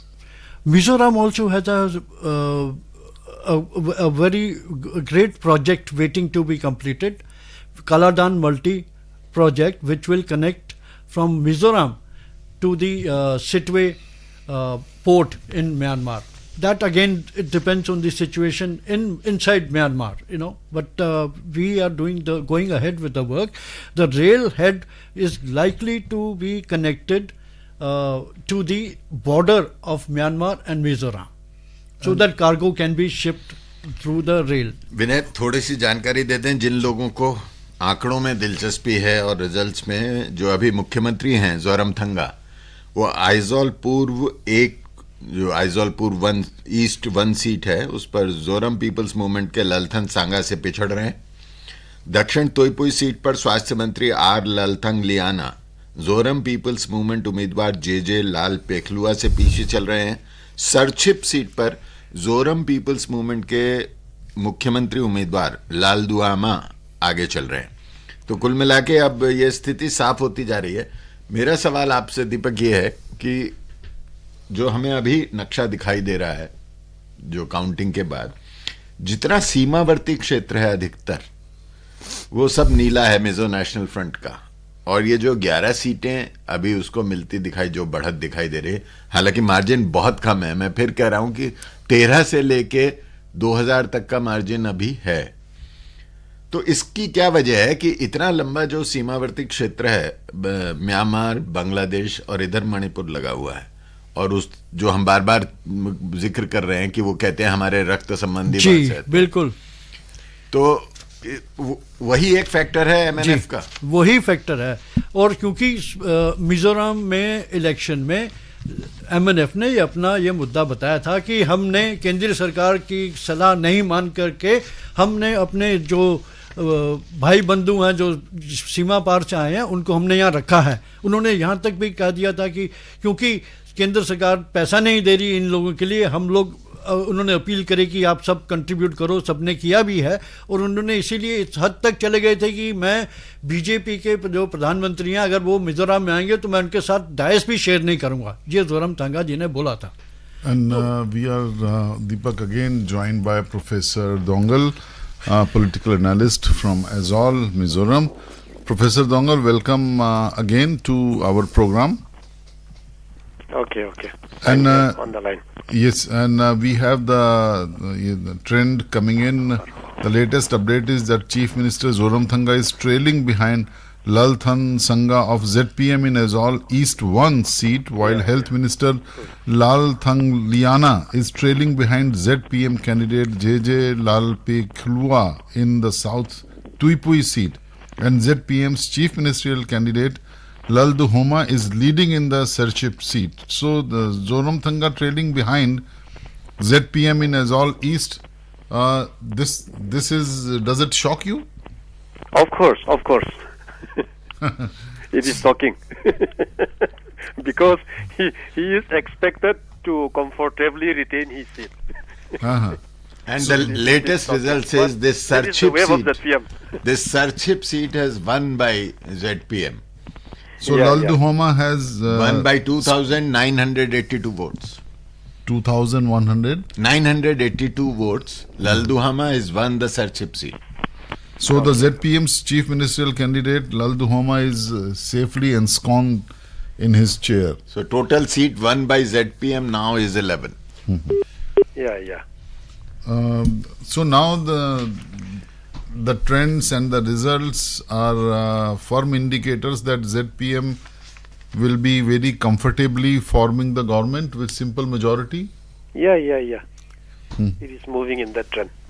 And Professor Dongal, you had mentioned that ZPM has made a lot of promises. Could you speak what kind of promises they had made for our for the benefit of our viewers? Yeah, they said that. So I just came out from the live panel discussion in studio, and there the ZPM General Secretary was there. Then he mentioned that what is new system? New system means the system which is not practiced by the earlier Congress and MNF government. Then further than that, he could not define. So the new system which ZPM is advocating and it is propagating, I think that it can be seen now from now onwards when the swearing in of the government takes place. Then they also have things to be accomplished within 100 days of government, then within 200 days of government. Then they also promise many other things in socio-economic agenda and all. So I cannot spell out all those now. But their main focus is on the new system, the system which has not yet been introduced. Yeah, nobody knows about the new system. Not yet been practiced. So with that promise, the people voted to them to power, it seems. Professor Dongal, earlier we heard that in Mizoram, church authority is supreme, and if they find that the ruling structure is not fulfilling the promises, they come out heavily. Do you think if ZPM has the blessings of the church? No. Church is not involving directly to support or oppose any political party. That does not take place. Church is only imparting civic sense, how to be good citizens. Then church is imparting to be good citizens, to enjoy our political rights properly, to cast vote, and not to accept money from the candidates and parties. So good practices only church is propagating, but church is not openly opposed or openly supporting any political party. That is not there. That will not be there. So church remains neutral. Yeah. So far as the political stain is concerned, in that regard, the church is neutral. The church is only generally propagating good things, good practices to the church members only.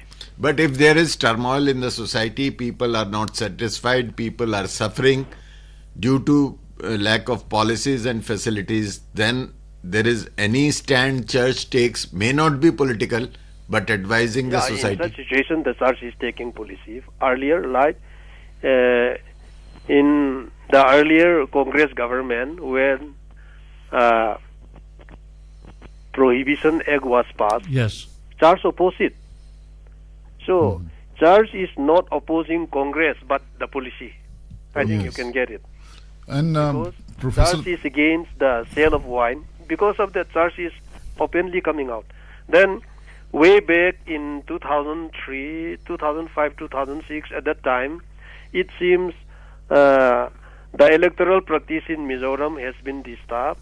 So, some malpractice has begun to be started. So, the church is taking initiative, and which led to the formation of Mizoram People Forum, MPF. I think you are aware of it. Yes. So in such a way, church is taking part. So if the issue demands, then church will come up. But church is not directly or openly opposing or supporting any political party. and, Only in principal matters only. and Professor Dongal, you were also talking about earlier, a large component of youth, which has been wooed by ZPM through their campaign, and they have made a good number of candidates are their young voters.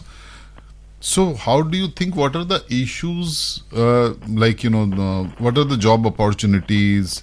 Is government a major agency for employment in Mizoram?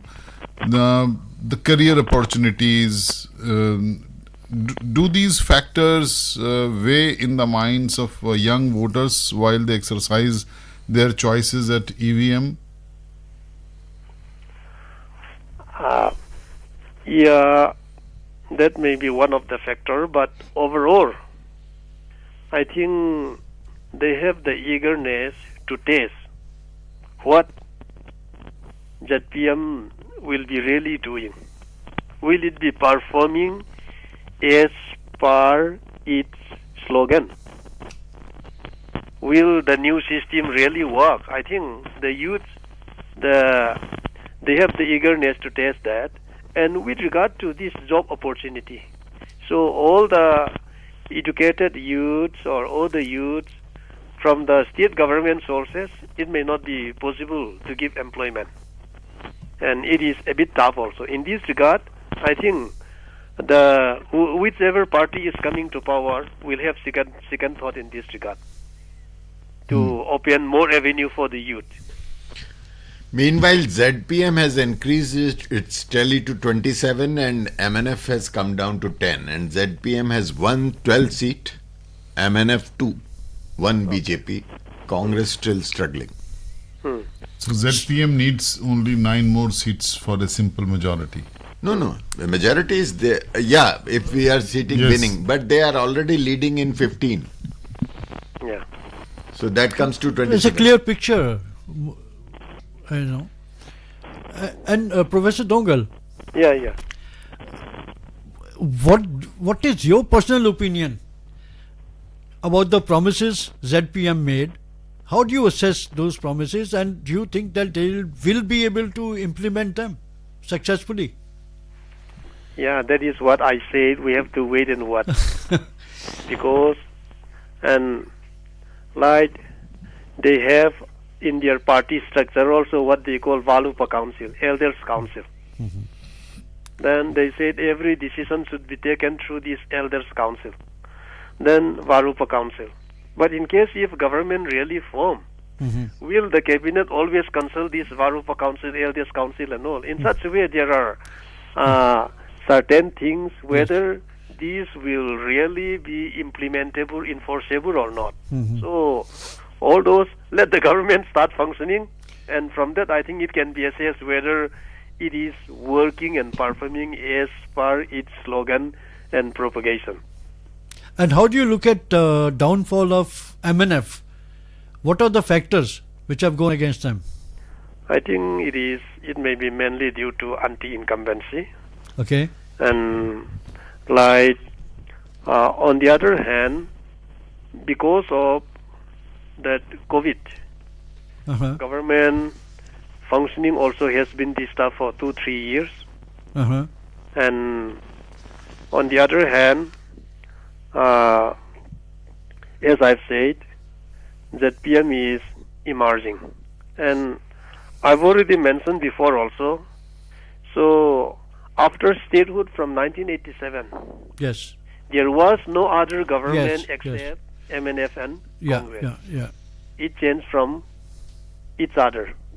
Then, with regard to the chief ministership also, Yes. only Laltanhola and Zoram Thanga Yes. interchange between the two of them. And due to that, voters, they have the eagerness to look for other options. Will there be any alternative other Yes. than Congress or MNF? And in that, the ZPM has taken advantage of it. ZPM promised that.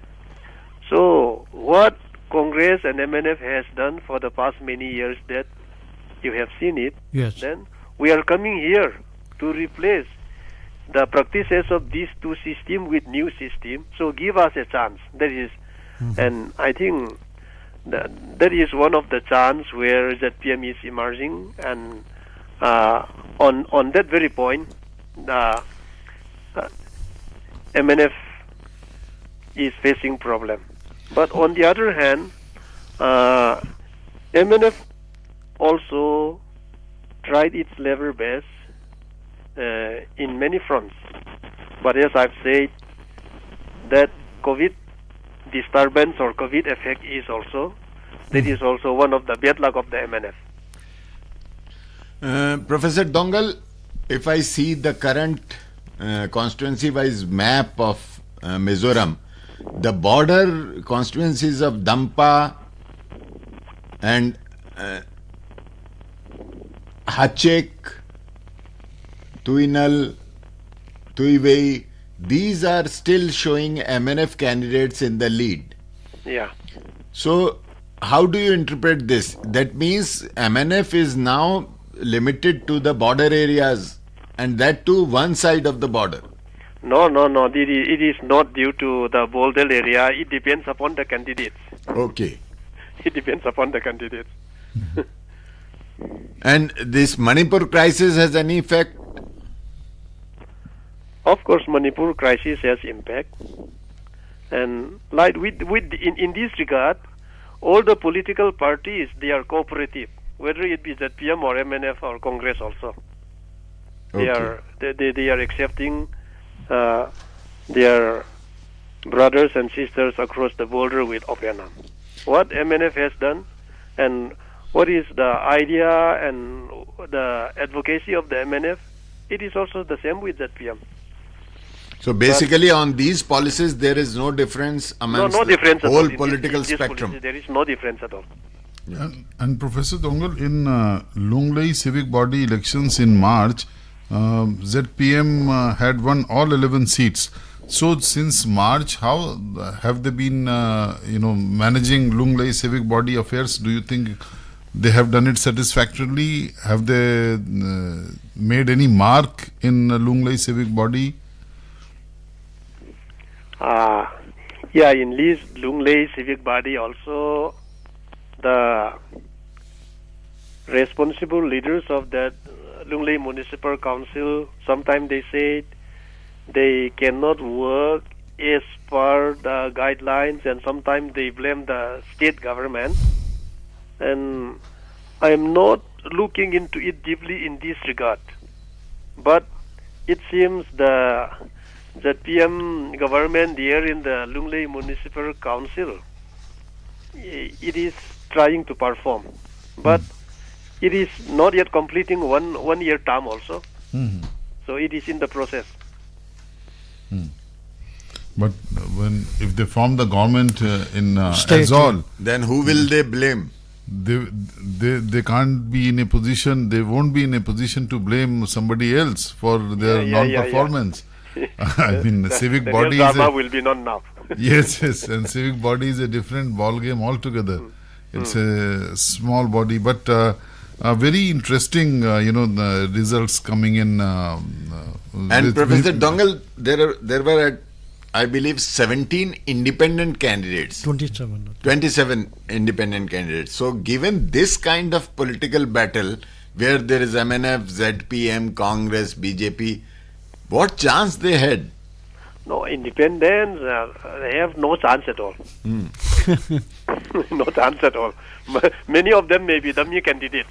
Okay. Just to cut into the votes of other candidates. Yeah. Or to make name. Meanwhile, Lunglei West has been won by T. Lal Limpuya by 1,282 votes. South Toipei, Rangturza, Toikum, Sarchip, Toichang, Aizawl South 1, Aizawl West 2, Aizawl West 1, Davi, Chalifil and Kolasib. These are the constituencies where ZPM has already won 12 seats. And Professor Dongal, it is said that it is the economics which matters. When you are managing affairs of any state, be it a small state or a big state or the most populous state like Uttar Pradesh in the heartland.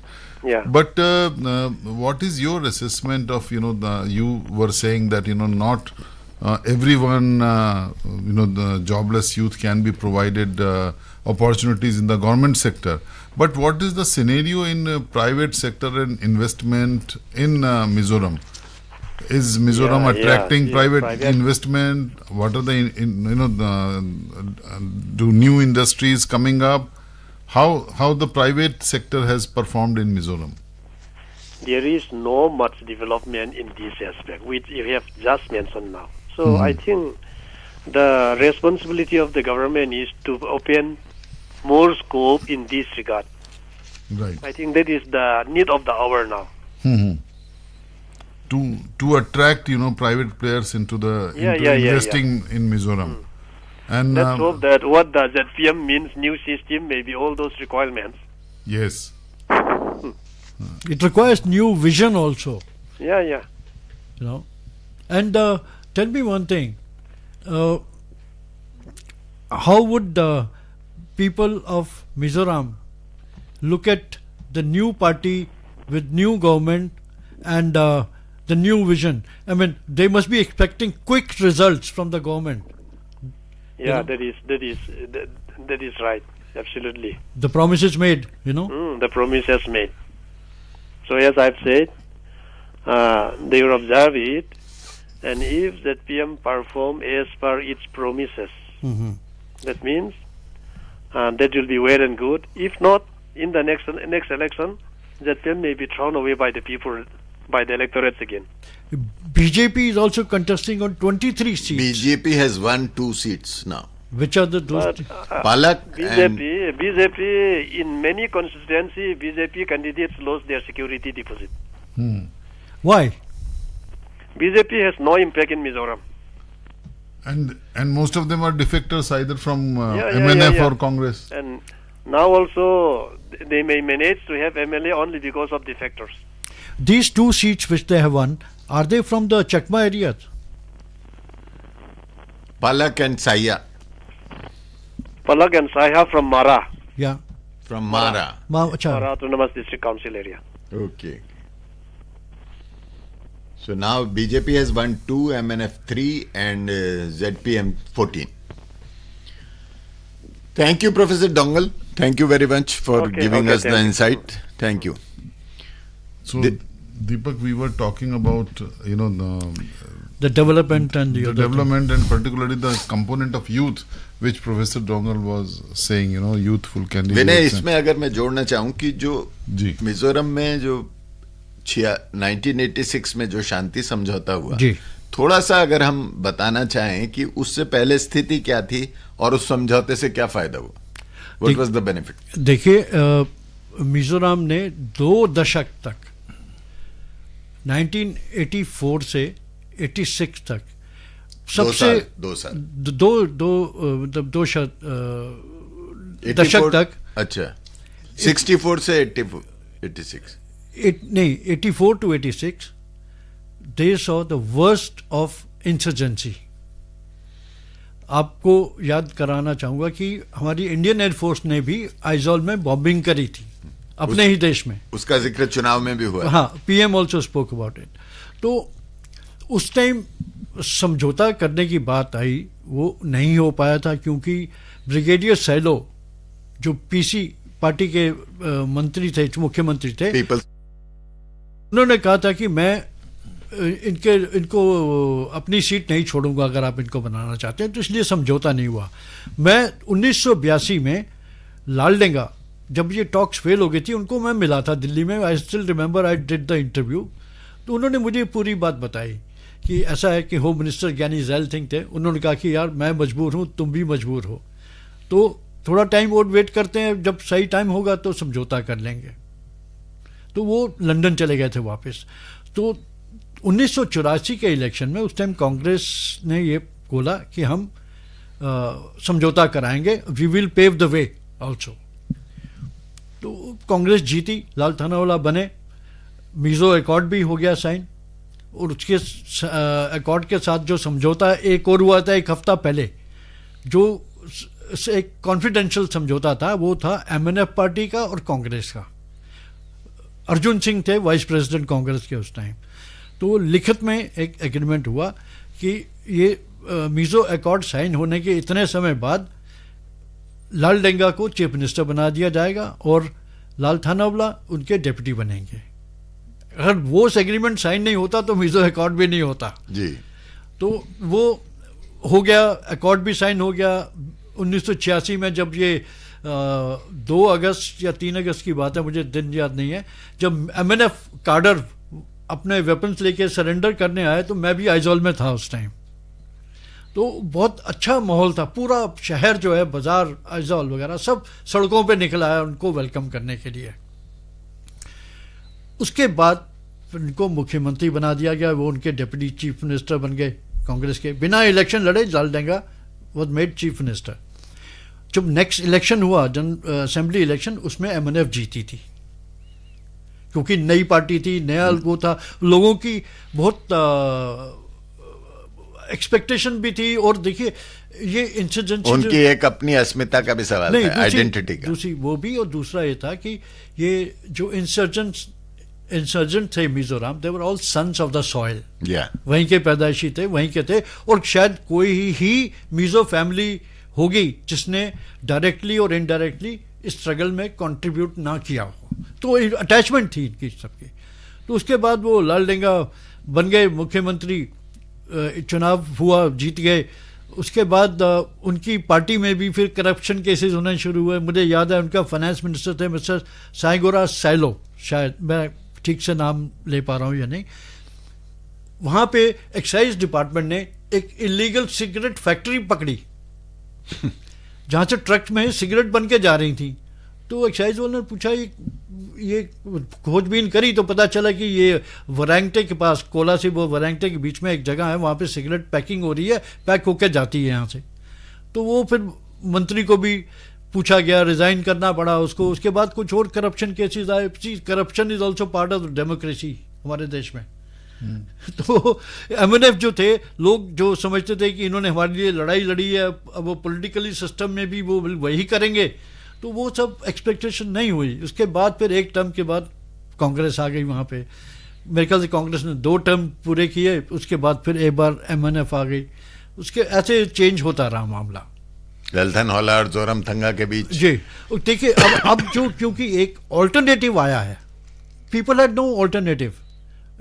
ZPM एक alternative की तरह आई है और लोगों ने देखिए उनको चुन लिया कि चलो दोनों को ट्राई किया हुआ, इस बार इनको करके देखते हैं क्या नया सिस्टम लाते हैं, वो भी टाइम बताएगा। Deepak, you said about corruption being a part of democracy. Corruption becomes major issue because in our country when we are fighting very hard on securing resources, so corruption does become a major issue. उसका असर छत्तीसगढ़ में दिखाई दिया बिल्कुल, जिस तरह के आरोप लगे थे। हाँ, और ये हम इसको दरकिनार नहीं कर सकते कि हम एक्सेप्ट ये नहीं कर सकते कि हमारे लोकतांत्रिक व्यवस्था में मगर इसमें मिजो सोसाइटी का बहुत बड़ा रोल है। जी, जैसे उन्होंने बताया प्रोफेसर दोंगल ने भी, church is a watch town, वो इंटरफेयर नहीं करेगा, पार्टी फेवरेटिज्म नहीं है, बट उन्होंने जो MPF बनाया, चर्च अपॉइंटेड बॉडी है मिजो पीपल फोरम, उनका काम यह है कि इलेक्शन के दौरान दे सी टू इट कि एक फिक्स कॉर्नर पे सारे कैंडिडेट्स उस कॉन्स्टिट्यूंसी के एक दिन वहां आके बोलेंगे। घर किसी कैंडिडेट के नहीं जाएंगे, वो ना वो लीफलेट बांटेंगे ना वो पोस्टर लगाएंगे। मतलब ये कि एक आदमी जिसके पास 2000 रुपए हैं वो भी इलेक्शन लड़ सकता है मिजोरम में। वो देखते हैं वो एक यूनिक चीज है, वो एक यूनिक चीज है। तो ये एक बहुत बड़ी अचीवमेंट है मिजो सोसाइटी की। और एक चीज और बताऊंगा, आप मिजोरम अगर जाएं आपको वहां कोई भिखारी नहीं दिखेगा। देयर इज नो बेगर इन मिजोरम। ये जो है कम्युनिटी की रिस्पॉन्सिबिलिटी होती है कि अपने एरिया में रहने वाले सबके पास खाना पीने का सामान हो, पड़ोसी देगा उसको खाने का, ये नहीं कि वो सड़क पे आके मांगेगा। दीपक, ये जो एक्सपेरिमेंट हुआ है ZPM का, ऐसे एक्सपेरिमेंट हमने पहले भी कई राज्यों में देखे हैं। दिल्ली एक अपवाद है जहां आम आदमी पार्टी को लगातार 3 बार, पहले कुछ कम सीटें मिली पर पिछले 2 बार से अच्छी सीटों के साथ बहुमत के साथ सरकार वो चला रहे हैं और यहाँ की व्यवस्था भी अलग है। पर जैसे अगर हम असम की बात करें, जब असम आंदोलन चरम पर था उसके बाद असम गण परिषद की सरकार आई और आपस में ही लड़ाई झगड़े में वही MNF में भी यही हुआ था। तो अब सवाल यह है कि इसी तरह का एक एक्सपेरिमेंट ये मिजोरम में देखने को मिल रहा है।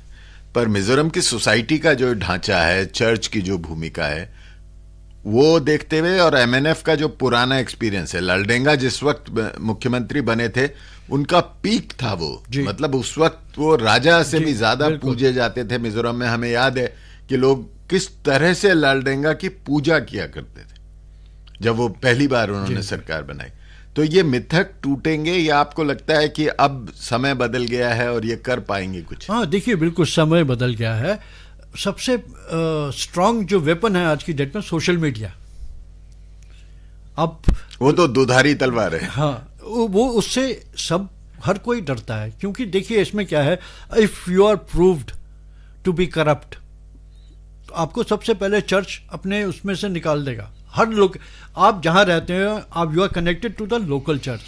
आपको अगर चर्च ने बाहर कर दिया तो इसका मतलब आप सोसाइटी से ही बाहर हो गए। तो वो सोशल बाइकआउट हो जाता है पूरा। और मिजोस जो हैं, they is a very thick and community which is binded very well.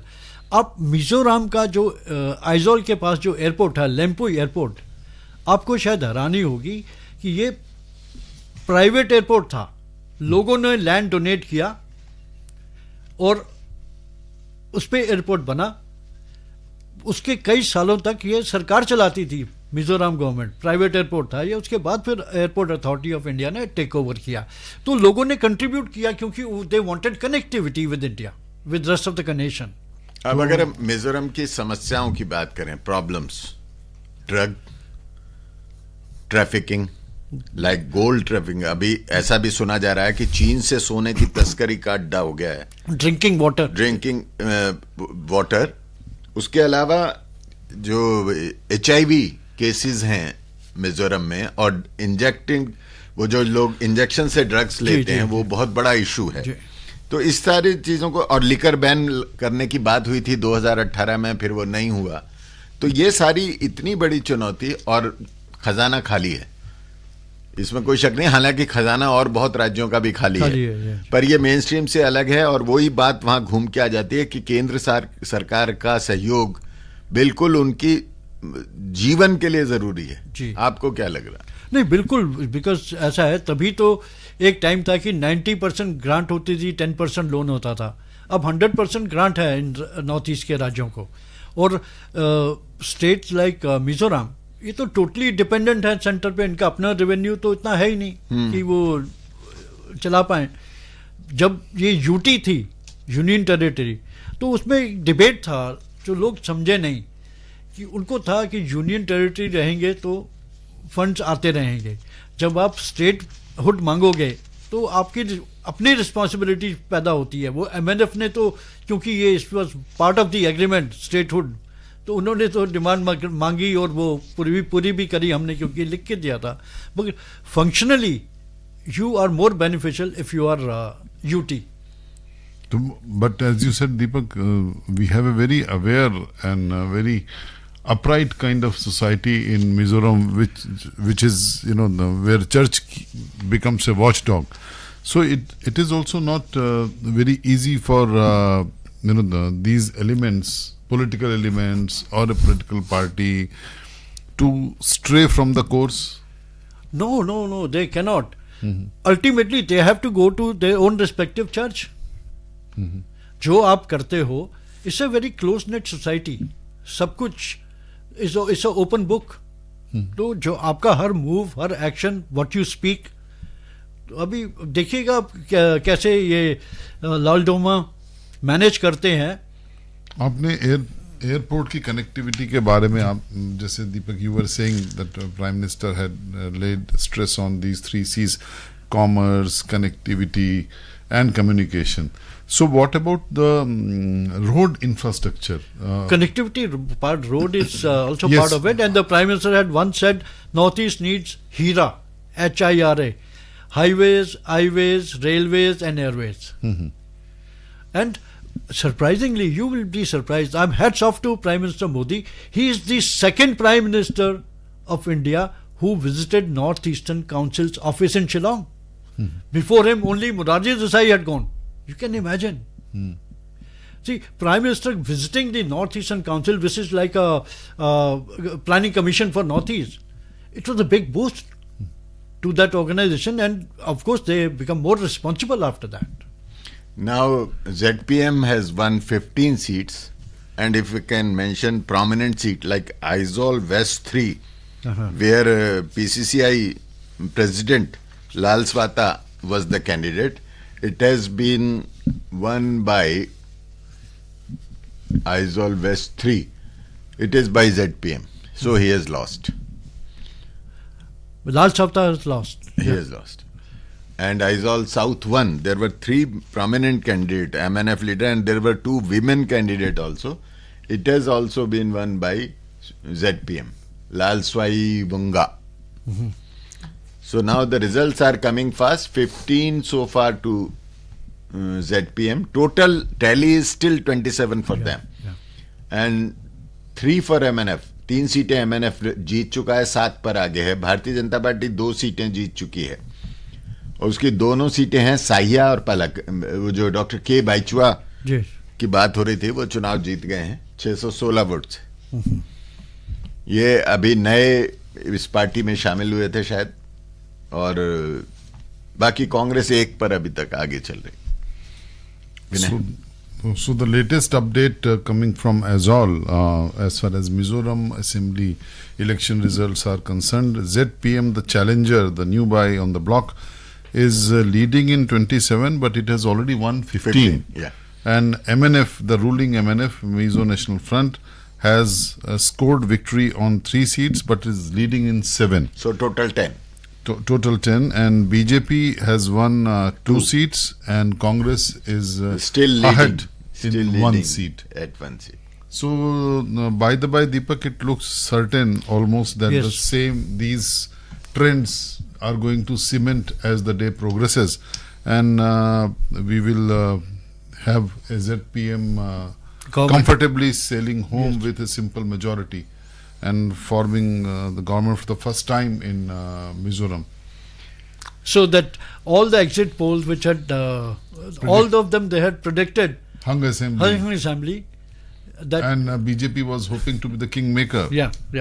So those have gone for a toss. But Yes. nevertheless, you can't really exactly and very accurately predict. But still, if we talk about BJP, they had 1 seat last time. Now they have doubled. Now they have doubled the tally. So they can say that we have raised our stakes there. Yes. But for Congress, Yes. it's a decimation. Yes, from 5 to 1. They Yeah. had 5 seats last time. And interestingly, Akhil, Mizo National Front's vote percentage in last assembly elections in 2018 was 37.70, and it had won 27 seats. Yeah. Yes. And in Congress had nearly 30%, and BJP 8.09%, and independents nearly 23% of vote share had gone to them. So this time so far, BJP has a vote share of 5%, Congress 20.7%, and MNF 35.1%, and ZPM has a vote share of almost 38%. And in Lok Sabha also in 2019 we have just one Lok Sabha seat from Mizoram. Mizo National Front had a very high vote percentage of 45%, BJP 5.7%, and People's Representation for Identity and Status of Mizoram PRISM 2.6%, and Independents 46.4%. So as far as it is said that these. So Congress has lost a sizable vote percentage. Yes. It has come down to 20. And also the MNF. MNF has come down to 35. And ZPM has taken 37. So the difference is, if percentage wise you see, it is only 2% 2% difference. But this 2% has changed the scenario. So MNF had 28. Now ZPM has 27. Yeah. So that's the difference. Now the only question, अब सवाल यही है कि ये सारी उम्मीदें, आकांक्षाएं, वो जो हवा के घोड़े पर सवार, और खासतौर पर युवा आकांक्षाओं का जो ज्वार है, उसमें कितना ये तैर पाएंगे और कितना पार उतरेंगे, आपको क्या लग रहा है? और दूसरा ये कि नया सिस्टम है क्या, वो भी अभी किसी को मालूम नहीं. हाँ, अभी जैसे हमारे एक्सपर्ट बता रहे थे कि उन्होंने ZPM के सेक्रेटरी से पूछा तो उसने कहा कि अभी सोचेंगे.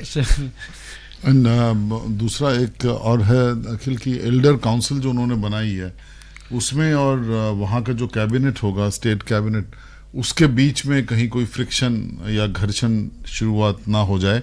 सो we will have to hope for smooth transition. जैसे वो सेंटर में यूपीए के टाइम में एक कमेटी बनी थी, national council, advisory council.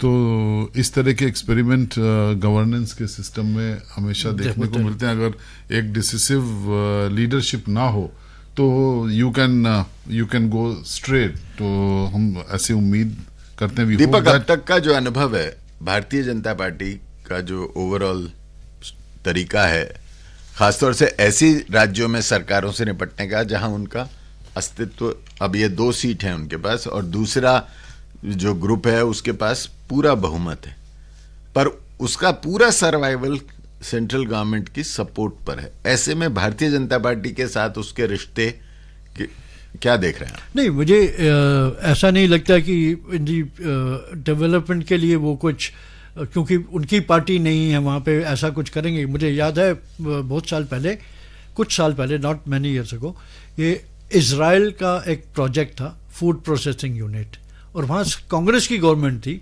Centre ने मिजोरम को दिया वो प्रोजेक्ट. ये नहीं क्या सोचा उन्होंने कि वहाँ कांग्रेस, हमारी सरकार नहीं है तो हम यहाँ क्यों दें. वो रीजनल डेवलपमेंट के लिए बहुत ज़रूरी था. तो first of its kind it's a citrus fruit processing unit establish by Israel is there in Mizoram. और भारतीय जनता पार्टी तो वैसे भी बिल्कुल धीरे धीरे इन्वेस्ट करने में यकीन रखती है, तो कभी तो सुबह होगी।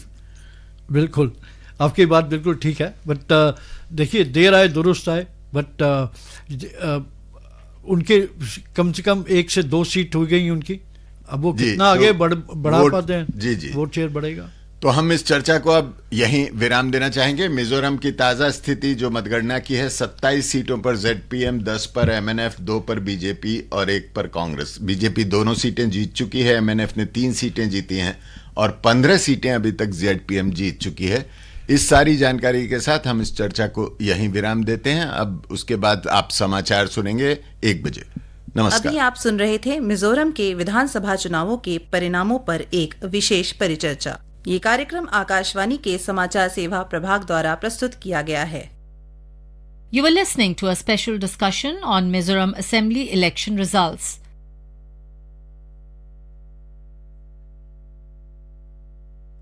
ये आकाशवाणी है। अब आप चंद्रिका जोशी से समाचार सुनिए।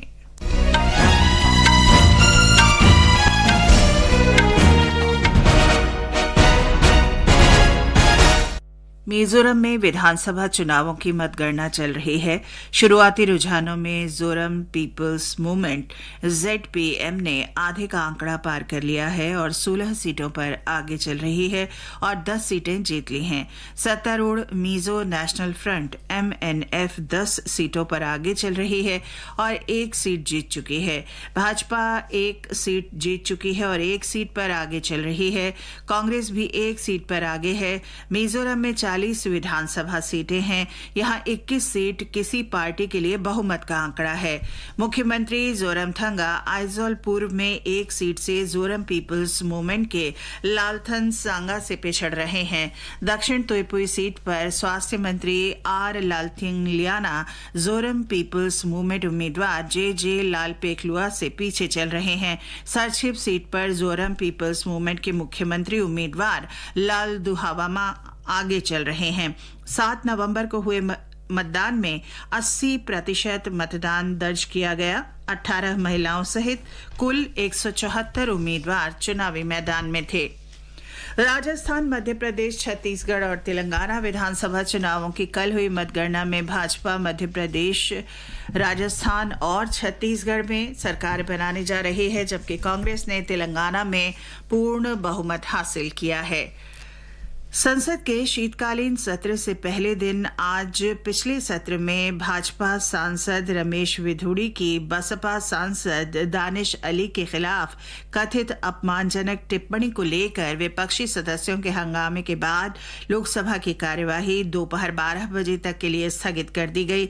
सवेरे सदन की कार्यवाही शुरू होते ही बसपा सांसद विधुड़ी के खिलाफ कार्यवाही की मांग करते हुए अध्यक्ष के आसन के सामने आ गए। कांग्रेस, तृणमूल कांग्रेस, DMK, जनता दल यूनाइटेड के सदस्य और अन्य सदस्य भी खड़े होकर हंगामा करने लगे।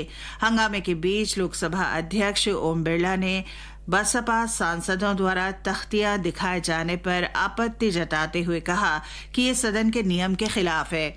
उन्होंने उनसे बार बार अपनी सीट पर वापस जाने को कहा, लेकिन सदस्यों की नारेबाजी जारी रही, जिसके कारण सदन की कार्यवाही स्थगित करनी पड़ी।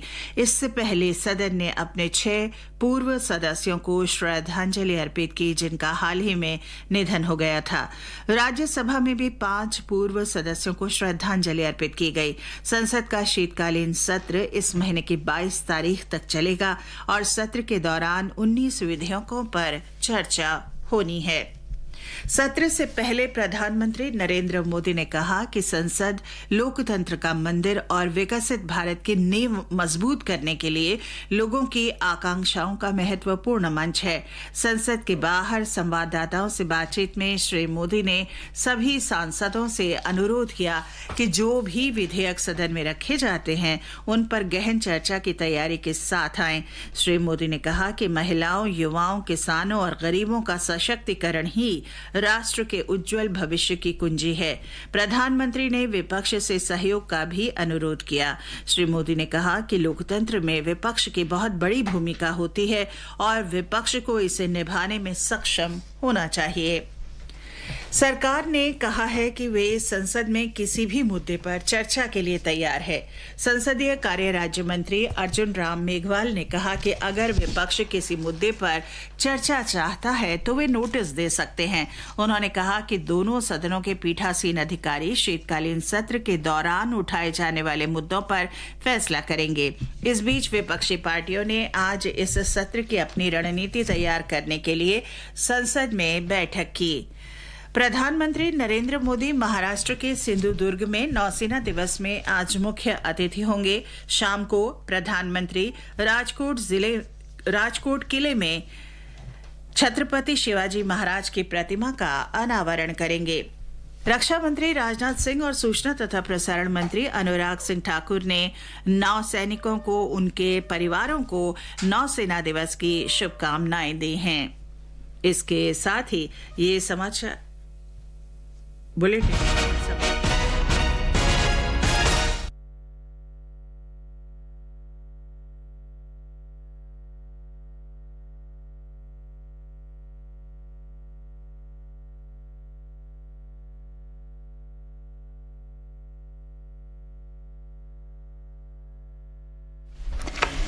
This is Akashvani.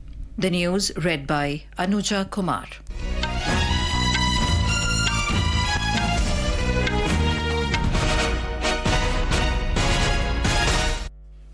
On the first day of the winter session of Parliament, the Lok Sabha has been adjourned till 12 noon following uproar by opposition members over alleged derogatory remarks made by BJP MP Ramesh Bidhuri against BSP MP Danish Ali in the last session.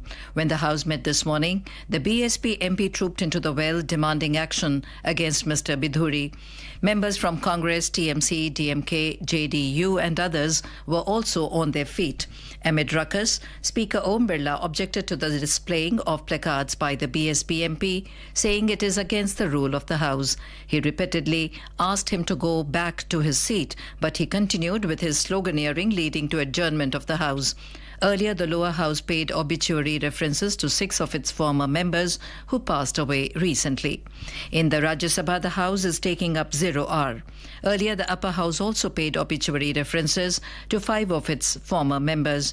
The winter session of Parliament will continue till the 22nd of this month, and 19 bills are scheduled to be taken up during the session. The government today said that it is ready for discussion on any issue in the Parliament. Talking to media outside the Parliament, Minister of State for Parliamentary Affairs Arjun Ram Meghwal said if the opposition wants discussion on something, they can give a notice. He said the presiding officers of both the houses will decide on the issues to be taken up during the winter session. Meanwhile, opposition parties today held a meeting in the Parliament House to chalk out their strategy for the session. The meeting took place at Leader of Opposition in Rajya Sabha, Mallikarjun Kharge's office. It was attended by Derek O'Brien of TMC, SP leader Ram Gopal Yadav, Ella Maram Karim of CPIM and Vandana Chavan of NCP, among others. The counting of votes for assembly elections in Mizoram is underway. The Zoram People's Movement ZPM is racing towards power in the state, having already won 14 seats and leading in 13 others. The ruling Mizo National Front or MNF has won 3 seats and is leading in 7 others. BJP has won 2 seats while Congress is leading in 1 seat. Several MNF senior leaders are either trailing or have already lost. Chief Minister Zoram Thanga is trailing behind Lal Thang Sanga of ZPM in the Aizawl East 1 seat, while Health Minister R. Lalthangliana is trailing behind ZPM candidate JJ Lalpeklua in the South Tuipui seat. ZPM's Chief Ministerial candidate Lal Duhoma has already won the Serchip seat. Mizoram has 40 assembly seats and 21 is the majority mark. The counting is being held at 13 centres. Postal ballots were counted first and from 8:30 a.m. the counting for votes polled in the EVMs began. Polling was held on 7th of November and over 80% polling was recorded. A total of 174 candidates including 18 women were in the fray. The MNF, ZPM and Congress contested 40 seats each, while the BJP fielded candidates in 23 seats. There were 17 independent candidates also. Counting of votes for assembly elections in Rajasthan, Madhya Pradesh and Chhattisgarh and Telangana concluded last evening. The BJP is on track to form the government in Madhya Pradesh, Rajasthan and Chhattisgarh, while the Congress has secured an absolute majority in Telangana. In Rajasthan, BJP has secured a clear majority in the assembly elections in Rajasthan. Out of the total 199 seats, BJP has won 115 seats, Congress 69, Bharat Adivasi Party got 3 seats and Bahujan Samaj Party won 2 seats and 1 seat each by Rashtriya Lokdal and Rashtriya Loktantrik Party. In Madhya Pradesh, ruling BJP has won a clear majority in the state assembly, winning 163 seats. Congress has won 66 seats. 1 seat has gone to others. This is BJP's biggest victory in MP in the last 2 decades. In Chhattisgarh, the BJP is all set to regain power after 5 years. The party has won 54 seats. And with that, we end this news bulletin.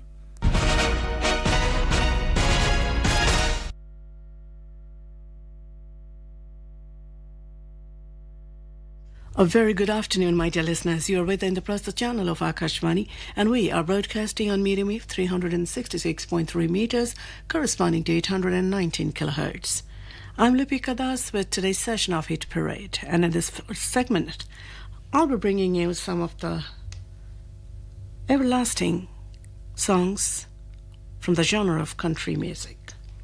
Country music was very popular form of music, and it originated in rural areas of the South and West of America in the early 20th century.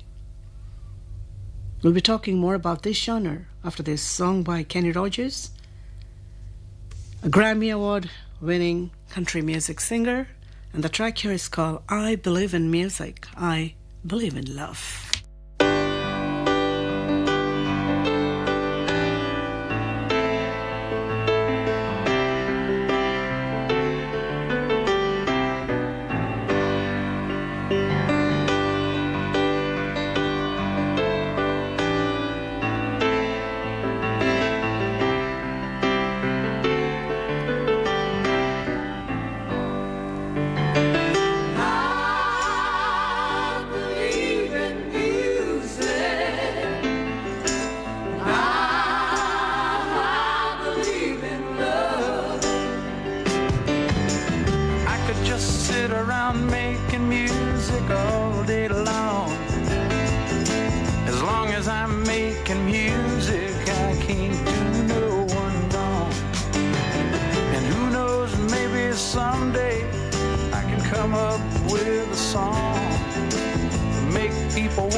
Like a leaf caught in the wind, he drifted a while,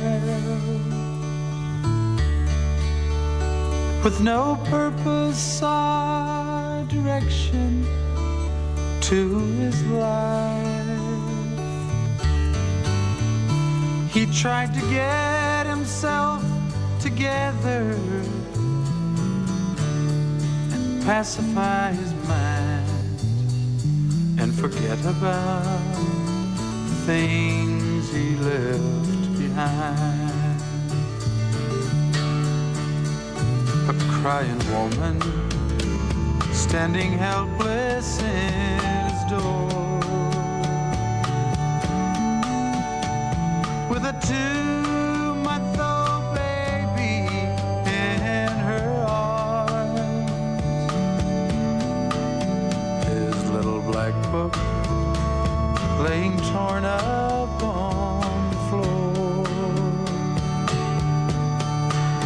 and God only knows he never meant to do her wrong. A careless weekend on the other side of town has torn the king of Oak Street's castle down, and all week long he's tried to call her, but she won't let him explain. Now Sunday morning finds him walking in the rain. He sits down in a phone booth and he prays that she'll forgive him and she'll believe he's changed his ways. With shaking hand he deposits his last dime, and he's still praying that she won't hang up this time.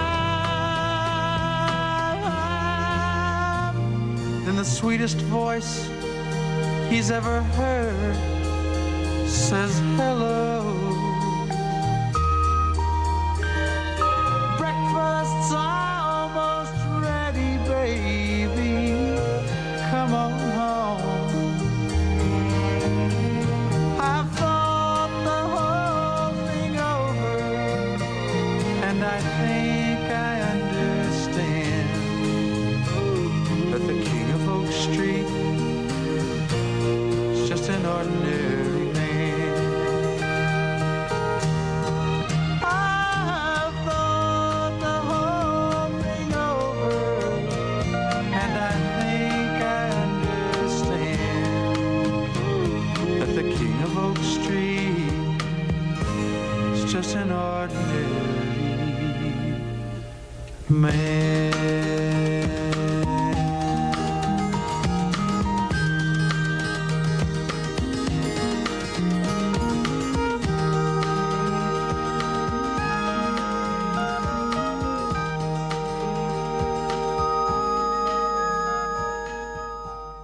Another one by Kenny Rogers there, the king of Oak Street. Let's now listen to a track by Don Williams, Good Old Boys Like Me.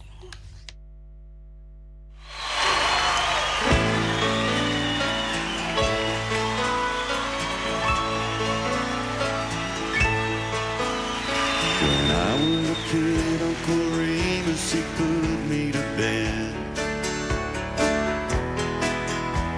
with a picture of Stonewall Jackson above my head. Then Daddy came in to kiss his little man, with gin on his breath and a Bible in his hand. He talked about honor and things I should know. Then he'd stagger a little as he went out the door. I can still hear the soft southern winds in the live oak trees, and those Williams boys, they still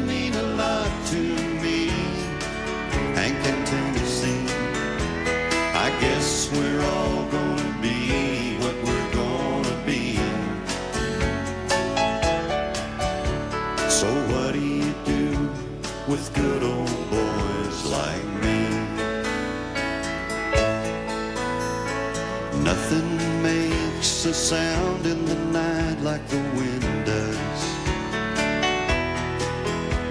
But you ain't afraid if you're washed in the blood like I was. The smell of Cape jasmine through the window screen.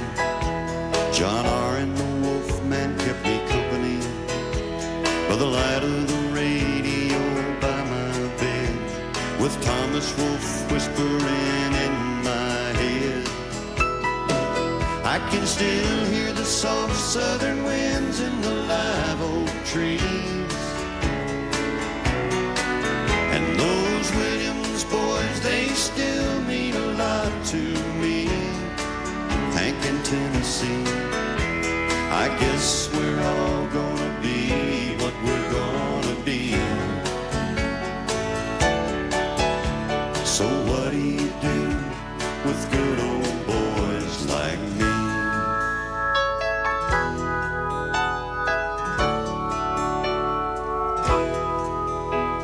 When I was in school, I ran with a kid down the street. But I watched him burn himself up on bourbon and speed. But I was smarter than most, and I could choose.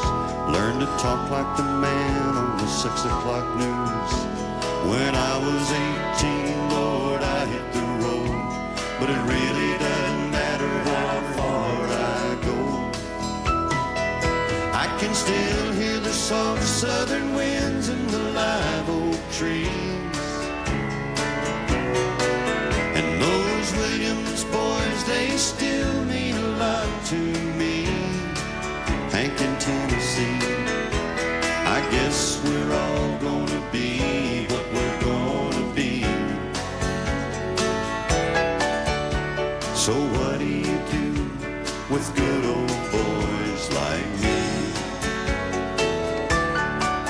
Yeah, what do you do with good old boys like me?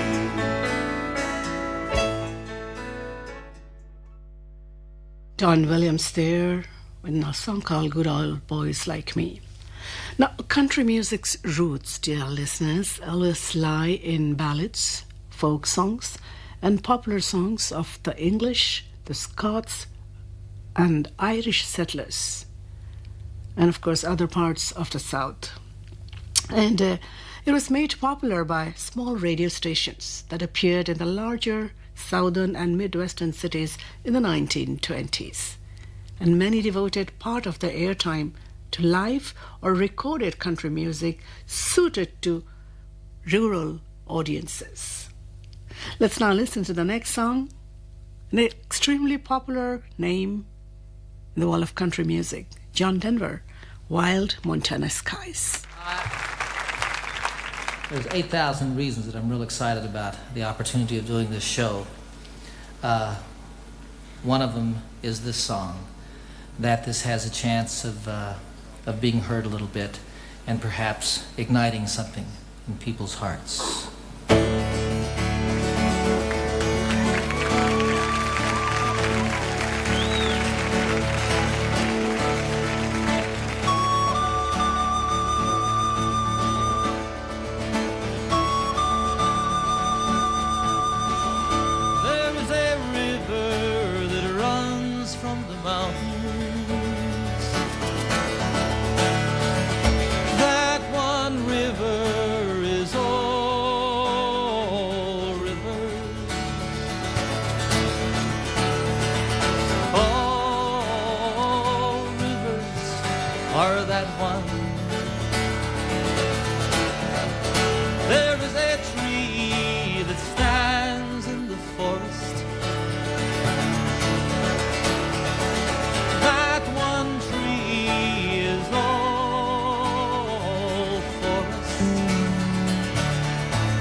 That one blossom is all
be a voice for the dreamers. Let this be a voice of no regret, no regret.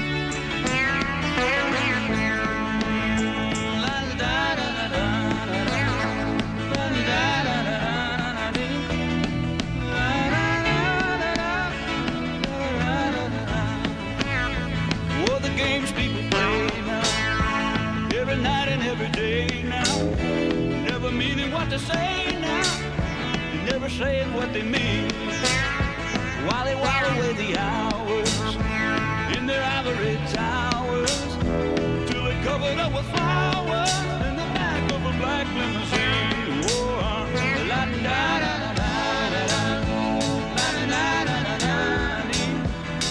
Talking about you and me and the games people play now. Oh, we make one another cry, break a heart and we say goodbye. Cross our hearts and we hope to die, that the other was to blame. Oh, but neither one will ever give in. So we gaze in an age begin, thinking about the things that might have been. And it's a dirty rotten shame. Oh, la da da da da. Talking about you and me and the game people play now. Oh, yeah.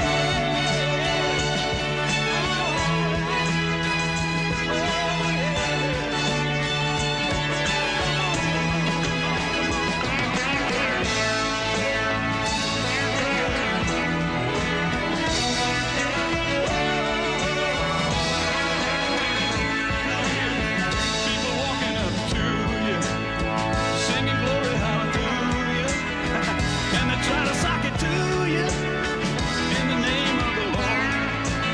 They're gonna teach you how to meditate, read your horoscope, cheat your fate, and furthermore to hell with hate. Come on, get on board. Oh, la da da da da, la da da da da da. Talking about you and me and the game people play. Now wait a minute, look around, tell me what you see. What's happening to you and me? God grant me the serenity to just remember who I am. Oh, cause you're giving up your sanity for your pride and your vanity. Turn your back on humanity. Oh, and you don't give a fuck. Na na na na na na na na na. I keep on talking about you and me and the game people play now. La da da da da. La da da da da. Talking about you and me and the game people play. Can you come out and play? Oh, in the morning. There was Joe South and a song called Games People Play. Gentleman Jim, I'm talking about Jim Reeves here, whose songs continue to top the charts even after his death in a plane crash for several years. Here is one of his hit tracks, and it's called Bimbo.